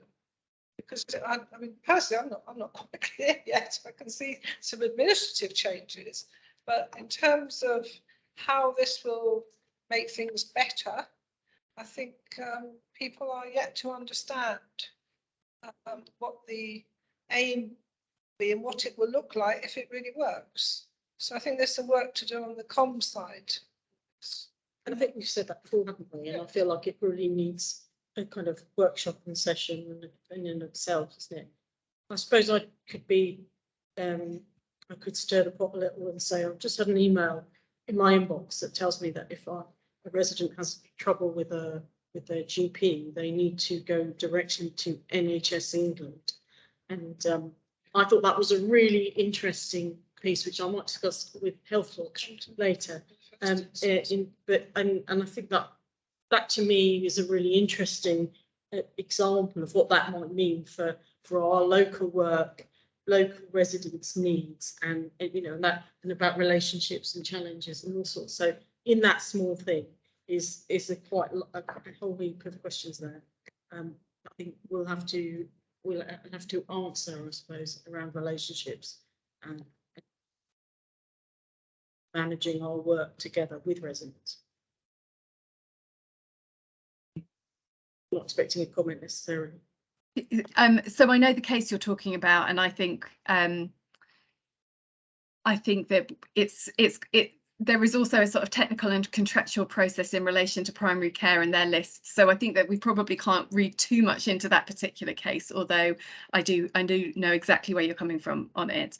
I think the point about how do we communicate this and what will change for people, one of the things that I think, one of the ambitions that I think we share is to be very delivery focused on this. And I think that's been quite tricky because we have, I don't want to take away from the work that people have been putting into delivery, which actually has all continued, but it's been quite business as usual focused continuation. So there's been a huge amount of work. Again, if I think about children and young people's or aging well, enormous amounts of work on improving the experience that people receive, or as far as we possibly can in a system that is suffering from a lot of disruption.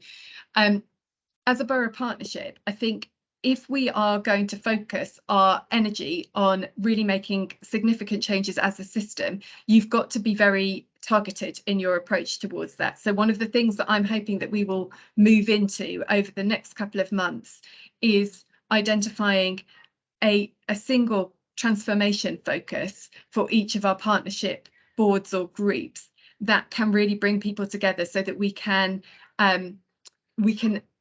address our impact and we can know that we've made a difference, whether that is to the numbers of young people who are going to North Middlesex for primary care, or whether that's to the proportion of children that start school with speech, language and communication difficulties. Whatever we choose as a focus, we can then really harness our collective energies and capacity around it. But I think you can't do too many of those at once, and probably one as a focus for each of our partnership boards would be helpful, and recognizing that business as usual will continue as well. And I think that there is a lot of work around things like the neighbourhoods and those developments, which is we could potentially bring a bit more of those updates. But again, that takes a lot of work to get off the ground, and I think we shouldn't underestimate the considerable amount of work that is going on.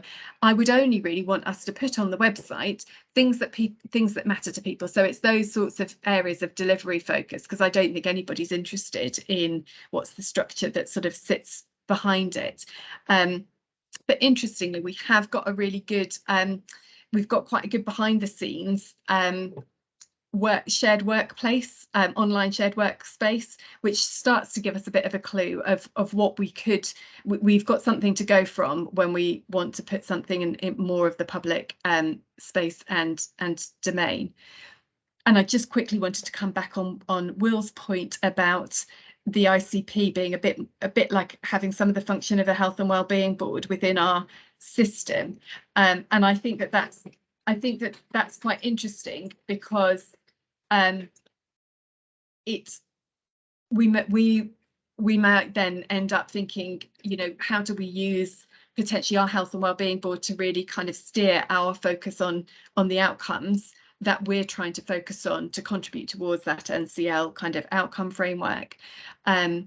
And I think we do need to give some focus to what does our executive function look like? And I think that speaks to Beverly's point about it being timely to think about the Health and Wellbeing Board and our other boards and governance. It's very difficult to know when is the right time to do all of that, because no doubt we all sort of start it and then the guidance will come out. So it's just I think we're very sort of ready for it. The question is what's the most appropriate time, and I imagine we'll move into that come the early autumn, come what may. Thanks, Rachel. And I suppose the only thing I'd say to wrap up is I think you're absolutely right that the detail, I mean, we're just getting our head around board, partnership forum. I'm using the wrong terms, I think, at times, or interchangeably. But I think there is a moment when residents do care about those things, and it's often when things go wrong, and that's why I use that NHSE, that example, is that when it goes wrong, you want to know who you go to and how you navigate, and it's about something we've talked a lot about in our partnership is accountability and responsibility. So I think that's where I'll close off and leave that topic. But thank you very much, because I know there's a lot of work going on, and we'll look forward to having those slides and being able to digest them a bit more. So I'm going to move us on to item 11 and invite Damani, who is going to talk to us about the pharmaceutical needs assessment. But I think I need to just point out to you all that there are 4 things that we're being asked today, and I shall read them, which is to note the progress on the pharmaceutical needs assessment, and that it's underway on track, to receive the terms of reference for the associated steering group, and to look at the project timelines of the steering group, and to formally delegate the sign-off of the draft and final pharmaceutical needs assessment to Will, the Director of Public Health. So that's what we need to keep in mind as Damani talks to us. Yeah, just before we move on, Chair, I believe we seem to have lost Councillor Brabson. Makes us inquired for the meeting, so we will have to proceed informally. Okay, and Naz, what will that mean for our this decision that we need to take? Do you know? I will double check it, but it can be approved informally. I will double check. If you can just check that can be, if we then approve that, and then it can be delegated to myself and Will after. We'll proceed informally. Could I ask, will it come back to this board? Will we see it before Will signs it off? So I think Damani will present the idea is no, because it's gone out. It's quite clear on the recommendations, and there's a consultation process. I suppose we would bring back anything significant that came back from the consultation process, any changes, but that's for discussion. I don't know if it's still the same, but this assessment used to be quite a fascinating document. Yeah. Awful lot of research in it, which could be used for a whole variety of purposes. I think it's something, certainly I'd like to see it before we read it. I don't know. So it's something to discuss, because it's already presented here in the links. You can have a look at it. We're not anticipating any significant change. Okay, shall we let Damani present it to us, and then we can talk about how we feel about what we're being asked. Thank you. So Damani Goldstein, consultant in public health within Will's team. And so it's a legal requirement for us to publish a pharmaceutical needs assessment. The last one was in 2018. And there's been somewhat of a delay to the requirement based on the pandemic. In the case of North Central London boroughs, including us, we've commissioned Soar Beyond to produce the report as a sort of technical lead on our behalf. And there's a local steering group, which includes Public Health, the Icb, and the local pharmaceutical committee and Health Watch, which really oversees the delivery at the local level. So the production is underway, and the legal requirement is for us to publish the pharmaceutical needs assessment in October 2022. So it's not complete, and we have got a draft report which is now up for consultation. The consultation due to close on the 19th of August. We've been working with Health Watch and with lots of other partners about really sharing the draft report very widely, but certainly we very much welcome any sort of comments or questions on the report itself. and the link is available on page 27 of the papers for this meeting.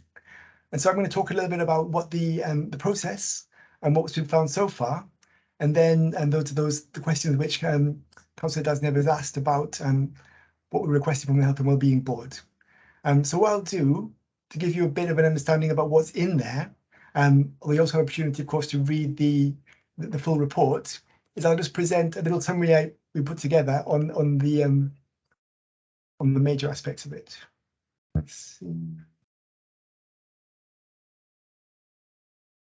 Is that showing on your screen? Yeah. This is really an update on what it is, how it's going, what it's found so far.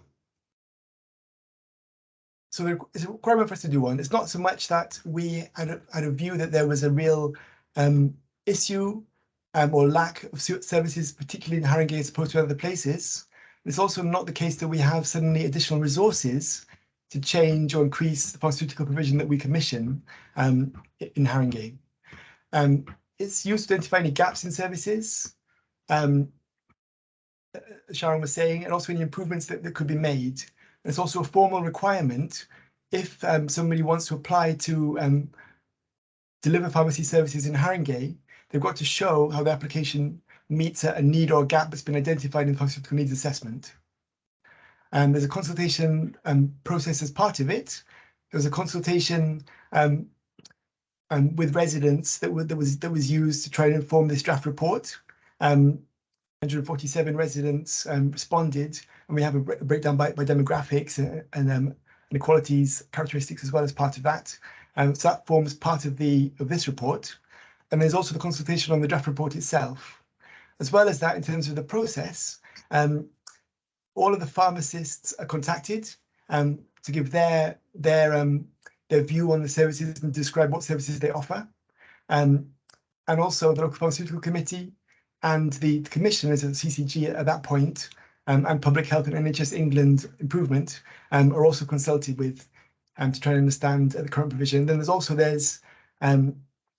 a sort of detailed review of the health needs that could be relevant to pharmaceutical provision and the demographics and sort of the locations of pharmacies, the hours of pharmacies, what services that they provide. And really, there is a limitation to the process that's legally defined. It's not what do you do to improve pharmaceutical provision exactly. It's more, does the existing provision meet the standard requirements? How does it compare to other areas?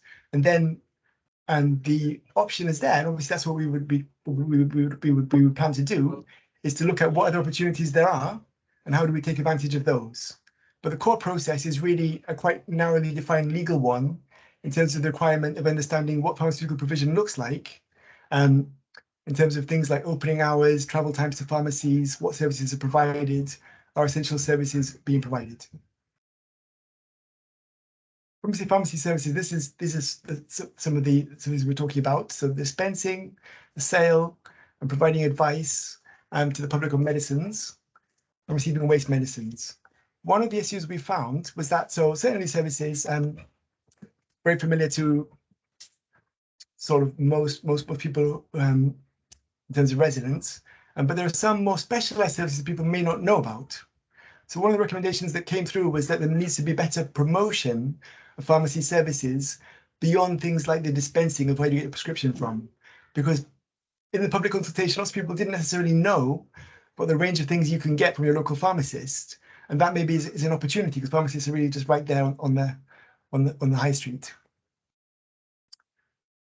Part of looking at some of our health needs, and then really highlighting where there are particular aspects of the population health that is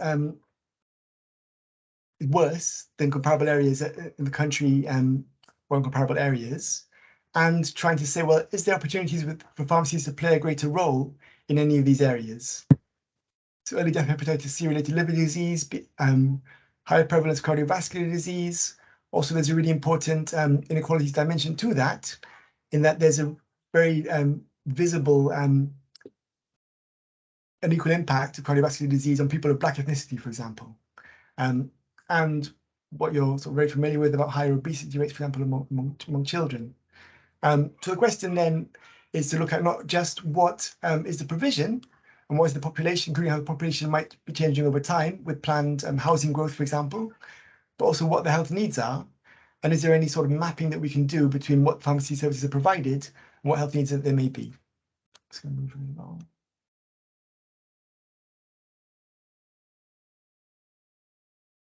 Map of the pharmacies. In the full report, I'll provide the link in the chat so people can see that if they haven't seen it already.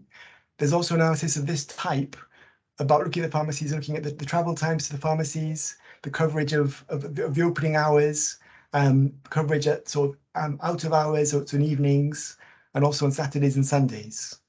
And so when Sorbian looked at the provision of pharmaceutical services, they found that it was in line with or higher than the averages across London and across England.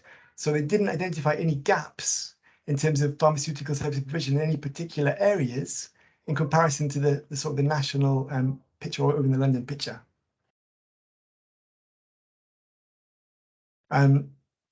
This was one of the examples. Majority of residents can reach a pharmacy within 10 minutes. Over 10% of pharmacies are open on Sundays. So this is actually better than in many areas. So here's some more talking about in terms of the services that are provided. So the signposting, sorry, the essential services, again, people are largely familiar with many of these, with some opportunity to improve sort of the understanding about some of the public health opportunities, for example. When you get into the advanced services and the enhanced services, people may not know the extent to which the services are available locally. And in some cases, some of these services which are commissioned by NHS England, there may be potential to increase the uptake of those services by pharmacies and to respond to some of the health inequalities that we have, such as, for example, on smoking cessation, service for people who have left hospital and who smoke at the time of leaving hospital, or in terms of hypertension case finding, to again address some of those inequalities around cardiovascular disease. COVID-19 vaccination service is not currently running, but that's been a large part, and we know that our vaccination rates are comparatively low in Haringey, including, for example, for flu. So there's many opportunities potentially there. But then there's what we commission locally, so around Healthy Start vitamins, for example, and around sexual health. Some of the opportunities. So there was the opportunity which we saw in terms of the promotion of what pharmacy services are available, looking at particular health needs and whether there's potential for further commissioning, which would need to be funded by NHS England around some of those priorities. And there's the documentation within the report available in the draft report about learning from some other areas, about kind of things that can be done. So I mentioned respiratory conditions, for example. So one of those, asthma, 90% of the spend on asthma is on the medications.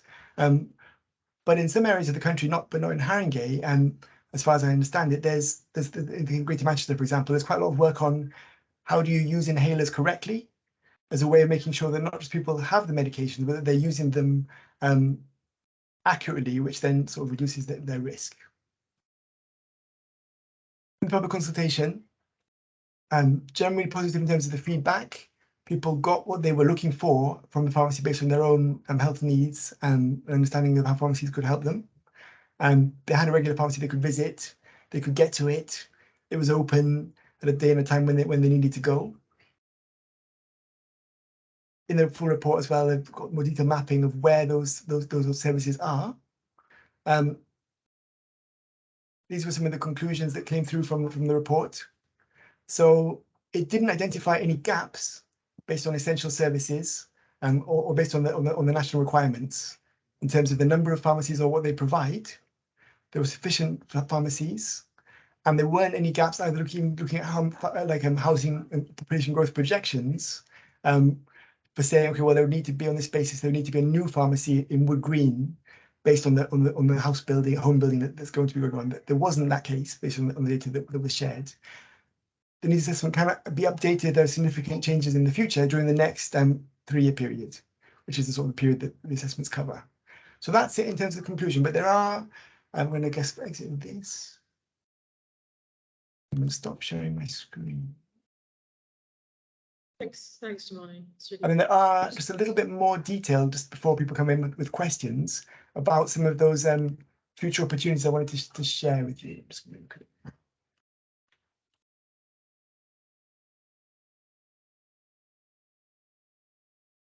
So potential for more signposting. This is all in the draft report around weight management, increasing the uptake of health checks. I mentioned about flu vaccination. Then hypertension case finding service. It's only recently been introduced. And there are 24 pharmacies signed up, but there's potential for there to be more work to promote this NHS England Commission service, because that could potentially be a quite valuable tool in trying to improve hypertension case finding at that early stage. Hepatitis C testing, and also smoking cessation. This is now more advanced service for people who've left hospital. So there are opportunities, and the full report does include examples of areas such as Wessex or Manchester, where there are other services that could potentially be relevant. And so in terms of some of the next steps, this is the draft report. So any members of the Health and Wellbeing Board have the opportunity still to comment on it. What's missed, and what else could be considered? What's lacking? It's open for consultation until the 19th of August. It's also going out to all of the GP practices and the pharmacists, as well as through different events with Health Watch and others. And then also there's a pharmacy integration group, which where this can be discussed, because all of the health wellbeing boards in North Central London are commissioning a pharmaceutical needs assessment at the same time. There is potential for more work at the sort of ICS level about opportunities which may be common, but they likely will be common among the areas. So it's not so much a situation that there will be in certain maybe more rural areas where there isn't the sort of the business or demand of saying, well, actually there's just a drastic lack of pharmacies for essential services in Tottenham, for example. That's unlikely to be the case equally in Edmonton or other areas. But there will be cases in which there's common needs to improve, for example, hypertension case finding, other services for hepatitis C, for example, where there might be a case to say at this sort of ICS level, is there more different that we could be doing with pharmacies, and us having those reports, which are individual reports for each borough, is sort of a helpful opportunity, really. So we are partly through the process. Draft report of consultation, response is very welcome. Lots of consultation events ongoing about it, and then the final report will be available from September, and that needs to be reviewed and approved for publication in October. And I think that's my children in the background who are home from school early. Hope everyone can still hear okay. So that is it in terms of the update. There's a huge amount more detail, but anybody who would be willing to read the full report, that link is there on page 27 for the consultation itself, but please do respond. Health Watch is part of our steering group and have been very helpful in terms of the process.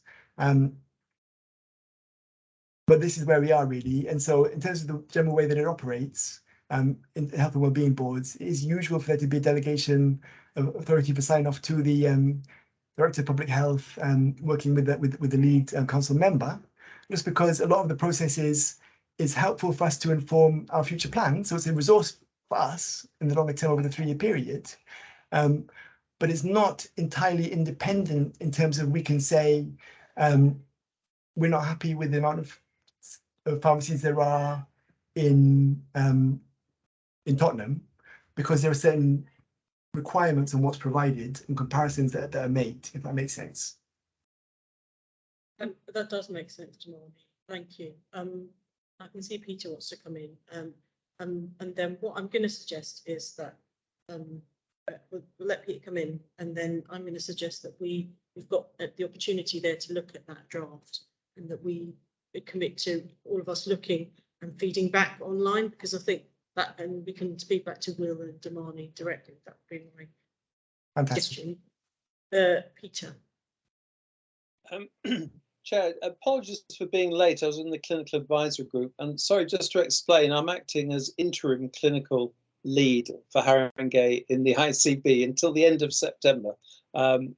Anyway, Damani, I mean, it's quite gratifying, the headlines, because it felt only a few years ago that we were going to lose a lot of high street pharmacies because of the big companies starting up who were prepared to take patients' prescriptions and deliver the drugs to the patient's home. And the smaller pharmacies were very worried that they couldn't compete with that and still make a business. So as I say, I just wanted to say that I suppose it's rather topical, isn't it, in terms of our discussions around AT medics and so forth, you know, that we still have a fair number of high street pharmacies, which is, I think, good news for our population. Thanks, Peter. It is indeed, and a lot of people still really rely on them. The other thing I was good to comment on was that highlight that you made, the point that you made, Damani, around promoting what we do. I certainly feel that anecdotally people don't know enough about what they can access. And actually, if anyone's like me, you rush in to pick up some prescription and you fly out and that's it. And I think it's good that you're looking and talking about the NCL potential to maybe promote. But I could really see something really helpful about what your local pharmacy can be and for you, especially with some of those, when we look at some of those issues that we know relate to health inequality, where people can access service, and maybe it's more comfortable for them for a whole range of reasons to go in and chat to a friendly pharmacist or access something that's taking place there. So I would really support that. I think that's a really important part of enabling people and of sustaining, I think, those pharmacies who, as Peter says, have remained, but remain an important part of what's on the high street at the moment for people. Yeah, I think probably a subject for another occasion, perhaps an occasion when we actually look in more detail at the role of pharmacies and what they could do. I would hope that in the course of discussing the new ICS system at a local level, we are going to start to break down some of the barriers and professional barriers which exist up to now. And there's probably a great deal more that could be done through pharmacies, with pharmacies, at pharmacies' premises, which would resolve a lot of people's difficulties in terms of access to services, particularly preventive services. I also think we ought to be looking at how accessible pharmacies are to some sections of our community. There's the language issue. There's no point in saying you can get a range of services at your local pharmacy if you don't understand the language. It must be possible for us to make some arrangements whereby at least there's one pharmacy at a particular time, there's somebody who speaks your language. So there's a whole set of issues around this, I think, which are a bit more than making sure that we've got enough high street pharmacies, but about what more they could be doing to plug some of the gaps in our system in a way that actually reflects the needs of our population. I think that's probably another discussion. Well, I think so, and it's we could add that to a few lists to Will and Damani's, but also I think maybe to Rachel and the teams as well. And I think it wasn't a conversation with you, Damani, but I know I had a conversation recently about some of the services in our pharmacies, and the heartening thing was that we do have lots that do provide both formally and informally the opportunity to access services in a different language. And I know there are people in our community already benefiting from that. So kind of maximising that feels really important. So that's a really good point in there. And then I'm going to have to move us on from this item. Yeah, it really was to support what Sharon's saying. Really good, some of those points about how pharmacies are trusted and the service that they give, because I think that if they're seen as a trusted place by the community, we need to build upon that. And thank you very much, Damani, for the presentation. And I think some of the things that you pointed out there, even around simple things like how do you use an inhaler, etc. I think pharmacists seem to have a little bit more time sometimes than a GP who is prescribe that to people. And actually, even just from the pharmacies that are around our building, I've noticed that in some pharmacies you have people of different diverse backgrounds. Maybe we could utilize those people, maybe even let people know where a Turkish speaking or a Somalian speaking pharmacy is. But yeah, absolutely. What Sharon was saying there, I think we could really utilize this. There's a big transformation going on. Don't have to tell any of you, you're well aware of it. But I think the more that we can use those trusted places to give information to people, the better. So, but really good to see that, pharmacies are a trusted place for our community to go. And hopefully the pandemic helped that a little bit, because I know pharmacists were turning their hands to everything to support that work.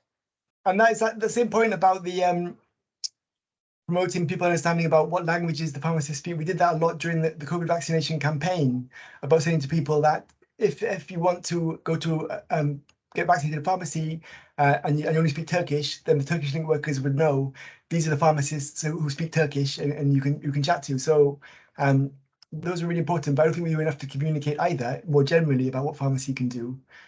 So I think there is opportunity on that front.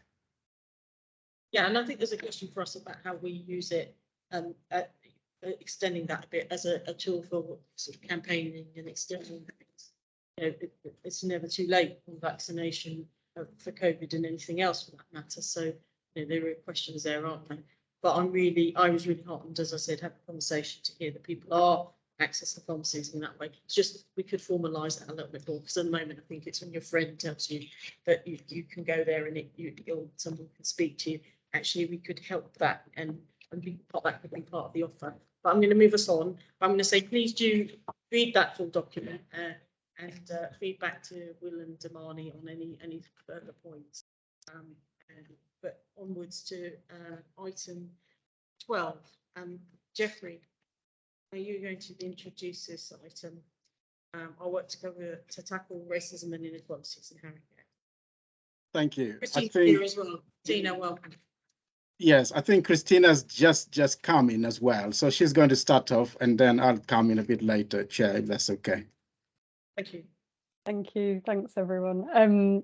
So just wanted to give a quick verbal update on the work we've been doing across the partnership programme plan addressing racism and racial discrimination, which I think is a standing item at this meeting, and gave a more comprehensive update last week at the joint Health and Wellbeing Board and Community Safety Partnership.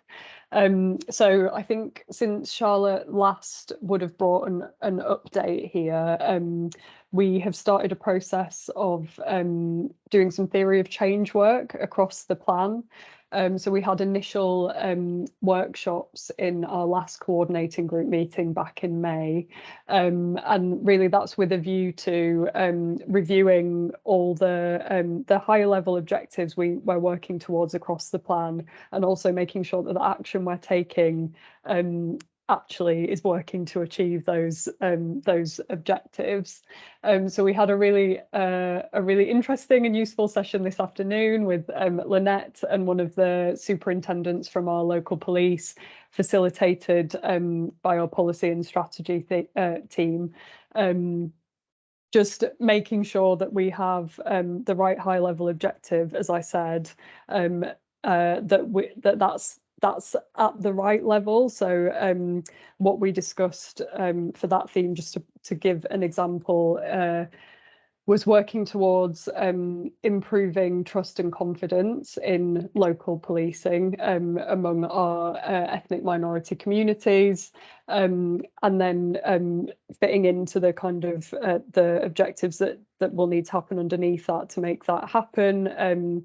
We've talked through the work that we've been doing on mental health first aid training with our police. We had a discussion about stop and search and feeding that conversation in, but also looking at one of the really key indicators for the police where there's quite a bit of disparity, which is around victim satisfaction. So I think the police were saying there's around a 9% gap at the moment between white victims and black victims, and so that feeling like a really significant piece of work that we should be focusing on. We recognise that this is going to be quite an iterative process, so just having that initial conversation today really highlighted the scope in that one theme, and we've got the 8 themes across the plan that we'll need to be working through. So we'll come back to revisit that conversation with other key partners that need to be in the room for that over the next few weeks and months. And the same will be happening across each of the themes in the plan. So looking at our work in education and attainment, the workforce, health and wellbeing, and so on. So really happy to give an update on how that goes once we've done that consolidation across the whole plan. We'll have the next coordinating group meeting at the beginning of October. So by then we hope to have had the bulk of those conversations about the theory of change work to agree the objectives we're working towards. And I think an important part of that conversation will also be about the evaluation. So what resources do we need to make sure that that work is actually achieved? And then how do we hold ourselves accountable and make sure that we're reaching those objectives? So that's the kind of focus of the work across the plan at the moment, but we've still got the work underway that was started 18 months or so ago. So just to pull out a couple of quick examples. One, again, I feel like I'm always referencing Lynette, but the work that she's doing to deliver mental health first aid training to local officers will be starting over this summer period. I think we've got plans to train 192 police officers. Quite a large number have already signed up for that mental health first aid training, which is fantastic. And that will be focusing on enabling them to better interact with our communities when they're experiencing mental health crisis, when they're called out on Section 136 calls. Also making sure that they have a really good knowledge of local community organisations that they can signpost people to. So hopefully reducing the number of Section 136s that need to be used, and also kind of building their own resilience around their mental health and wellbeing. We know that if officers go into traumatic interaction after traumatic interaction, they're carrying those experiences with them. So we want to make sure they're as well as they possibly can be as well, to best interact with people in Haringey when they're going out.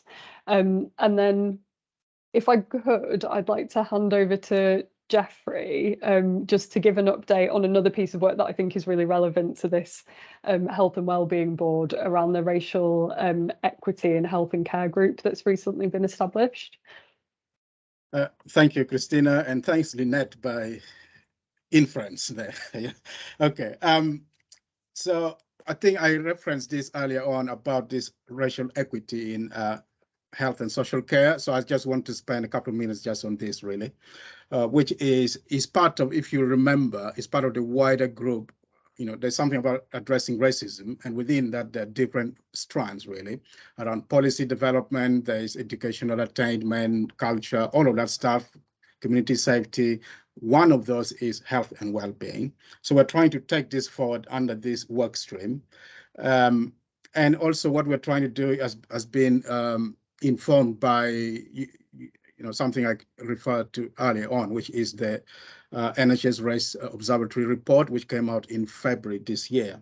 So the focus really is on about 3 key areas with some sub areas, really. So the first one is on, and we had our first meeting, by the way, for this reference group, for this equity group in June 22nd is when we had that meeting. And in terms of the membership, the GPs, there's the primary care there are our EDIs from all the hospital trust, for example.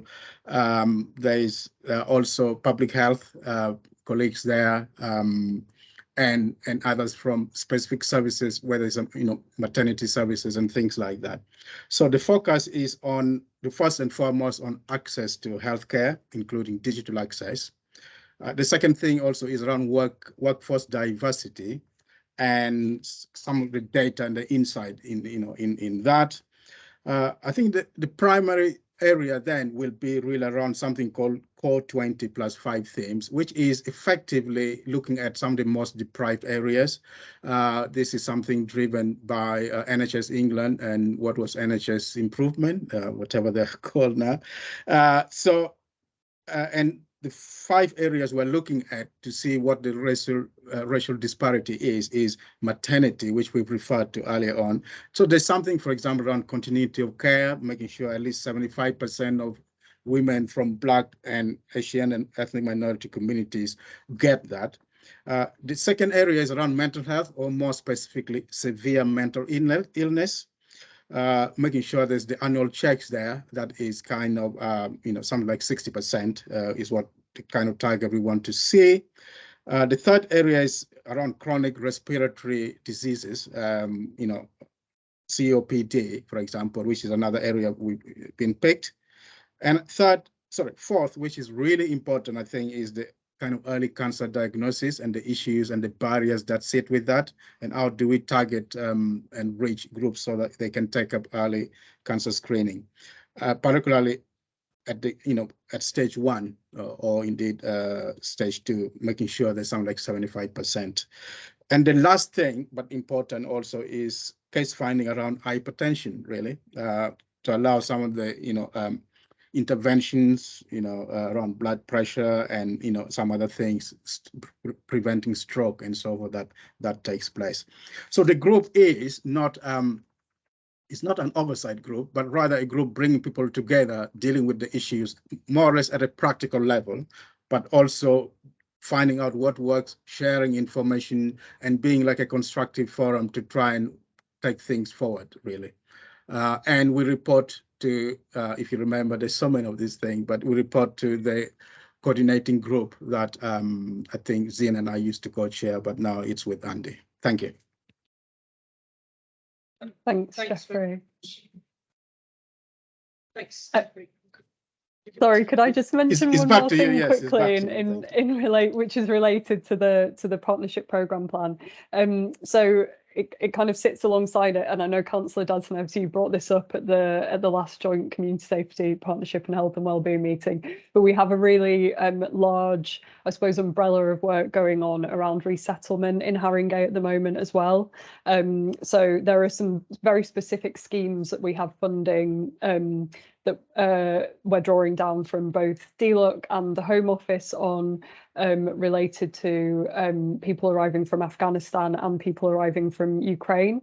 And what we've done with that funding is try to build a model on top of the fantastic work that's already been happening across the borough, that is equitable and kind of open to people who are arriving from all countries, recognising that that funding may not be kind of directed specifically for them, but that we can have a broader provision through resettlement support workers. We've got 3 welcome hubs that have now been established across the borough, which are really positive, and we'll be going into discussions in our Welcome Advisory Board about what that looks like on a kind of strategic level, and the provision that we want to have for everyone, what the council is able to deliver, what we need to do in partnership, and kind of giving some power over to the VCS to deliver on. So I just wanted to flag that work is going on and kind of sitting alongside the partnership programme plan, and we've had a number of concerns raised about I suppose health and well-being issues and needs, particularly for young people who are arriving through the Ukraine scheme, and that's because the numbers are so large. I think it's becoming apparent as a kind of a group with specific needs. So we've got a number of subgroups that sit kind of underneath the structure of the Welcome Advisory Board. And we'll be discussing what kind of provision already exists for young people on that front, with kind of language specific needs and specific needs related to trauma of having experienced war, but also having to travel and relocate to a new country. So what's already in place, and also what can we look to kind of grow and build locally. And I think other boroughs are really keen to hear back what's going on in Haringey and kind of share good practice, because I think we're all in this space of still understanding the needs and building our responses to them. So I thought just worth mentioning that here as well. Thank you. Thanks, Christina. Thanks for doing that as well. And if you weren't going to mention it, I was going to, and I was going to say that we've had some conversations, haven't we, just literally this week about access to primary care. for refugees and migrants, and we know that's been a topic for a long time. I know there's quite a bit of work taking place, and it's likely to be a theme for at least a part of a future Welcome Advisory Board. And I think it's fair also to say that a lot of the more strategic work we're looking at there in that board, when we look at ourselves and we ask ourselves about our policy making, when we're talking about the diverse borough that we're in, actually, I think it has potential to have significant impact and to have close relationship between the work here in this area, doesn't it? So I think there's good synergy and a lot of good thinking taking place. Beverly. Yeah, thanks very much, Christina and Jeffrey.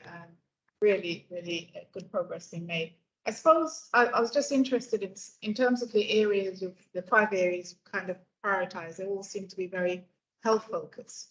And I know that there's certainly issues within, let's say, social care by the local authority, whether it be housing, in terms of equity of access. So, for example, the thematic homeless deaths of 3, I think there were Eastern European people, highlighted significant improvements that need to be made in terms of social care pathways and understanding of our social work staff in terms of how to respond.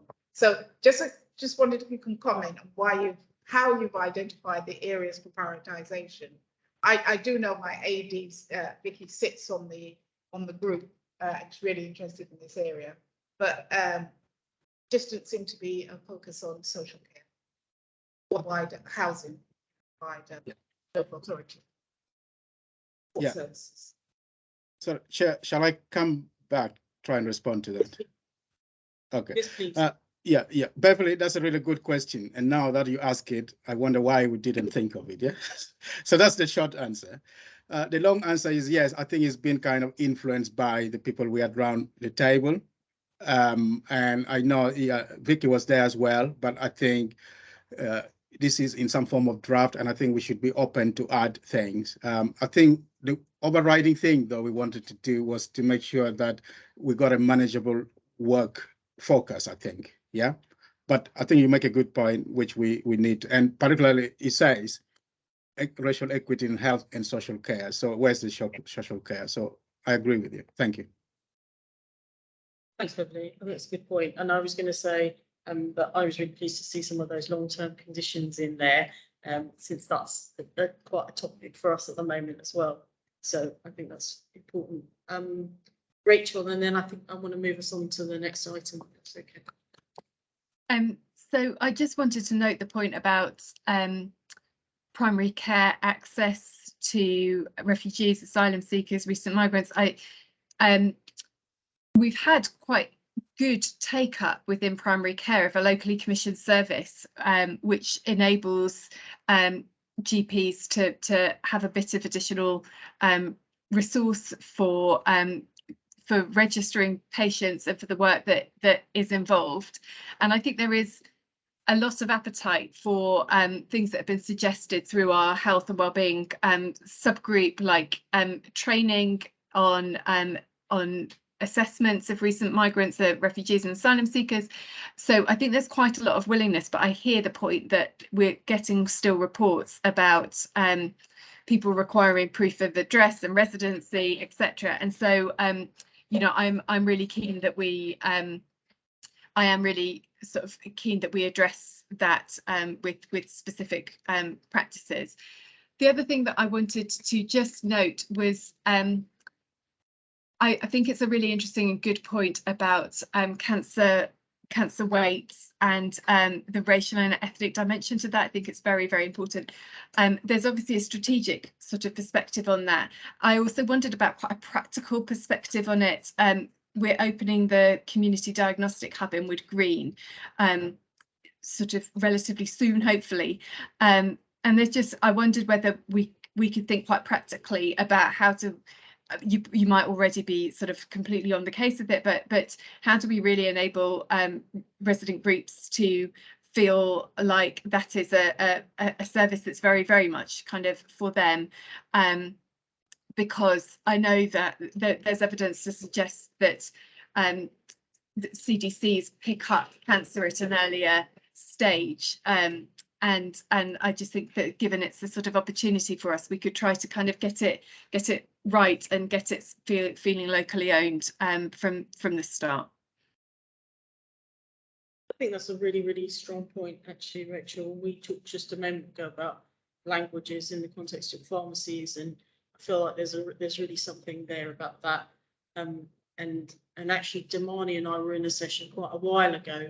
I'm sure he remembers where we were talking about that barrier over language and GP access for simple things like, do I get an appointment that's long enough so that we can talk through the issue because I have an interpreter, and those barriers. So I think really grist to the mill, I think, and good that the group can hold those issues and press all of us on it, actually. So thank you very much for that. I'm going to move us on to item 13. Will. COVID update. Yes. COVID vaccinations. So I'll be really brief. So two things I wanted to talk about. So firstly, the kind of state of COVID infection rates at the moment, and then the plans for autumn vaccination booster. So we've had another recent wave of COVID nationally, driven by the Omicron B5 subvariant. It looks from the data that peaked about 2 weeks ago, so rates are still high, to come down. It's had an impact on our local hospitals, both in terms of the numbers of beds occupied, generally by people who are not seriously unwell, many of whom are in for other conditions, but also an impact on the staff as well. So staff absences have been a big factor across the system. We've seen that as well. The number of people on ventilation beds, I think the data I've got is 2 in North Mid and 2 in Whittington. I don't know if they're COVID is the primary reason they're in ITU or not, but it's relatively low as previous waves, and we're not seeing some the system. So the pattern seems to be now of quite rapid, short gaps between different waves. So the virus is changing really quickly. People are getting infected, a significant proportion of people are getting infected multiple times in a year, which is of course a concern. But the severity is generally lower. So as we move into autumn, we're living in a world where there aren't any significant restrictions. Access to testing is limited to certain groups, so vaccination remains our frontline defence.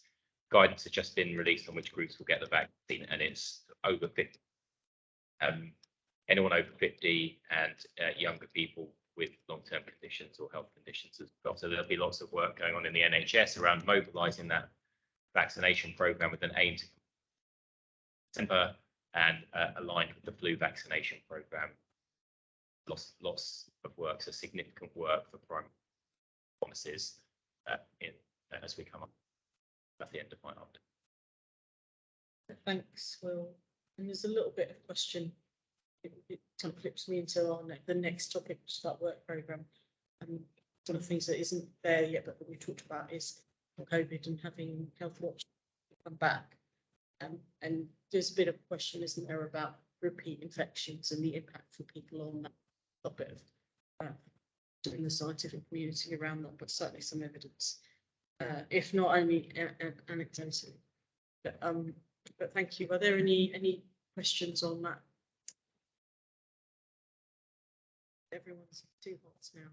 Okay, thank you all. So the final item is that work programme item. We've got some things listed there. I've mentioned wanting to take that health report at a future meeting, and also I think it might be worthwhile just having a conversation with email instructions today, just talking about some of the services that I think are locally supporting people, and just thinking a little bit about those, because there's some things about those positive things, and it might be useful to bring that to future session.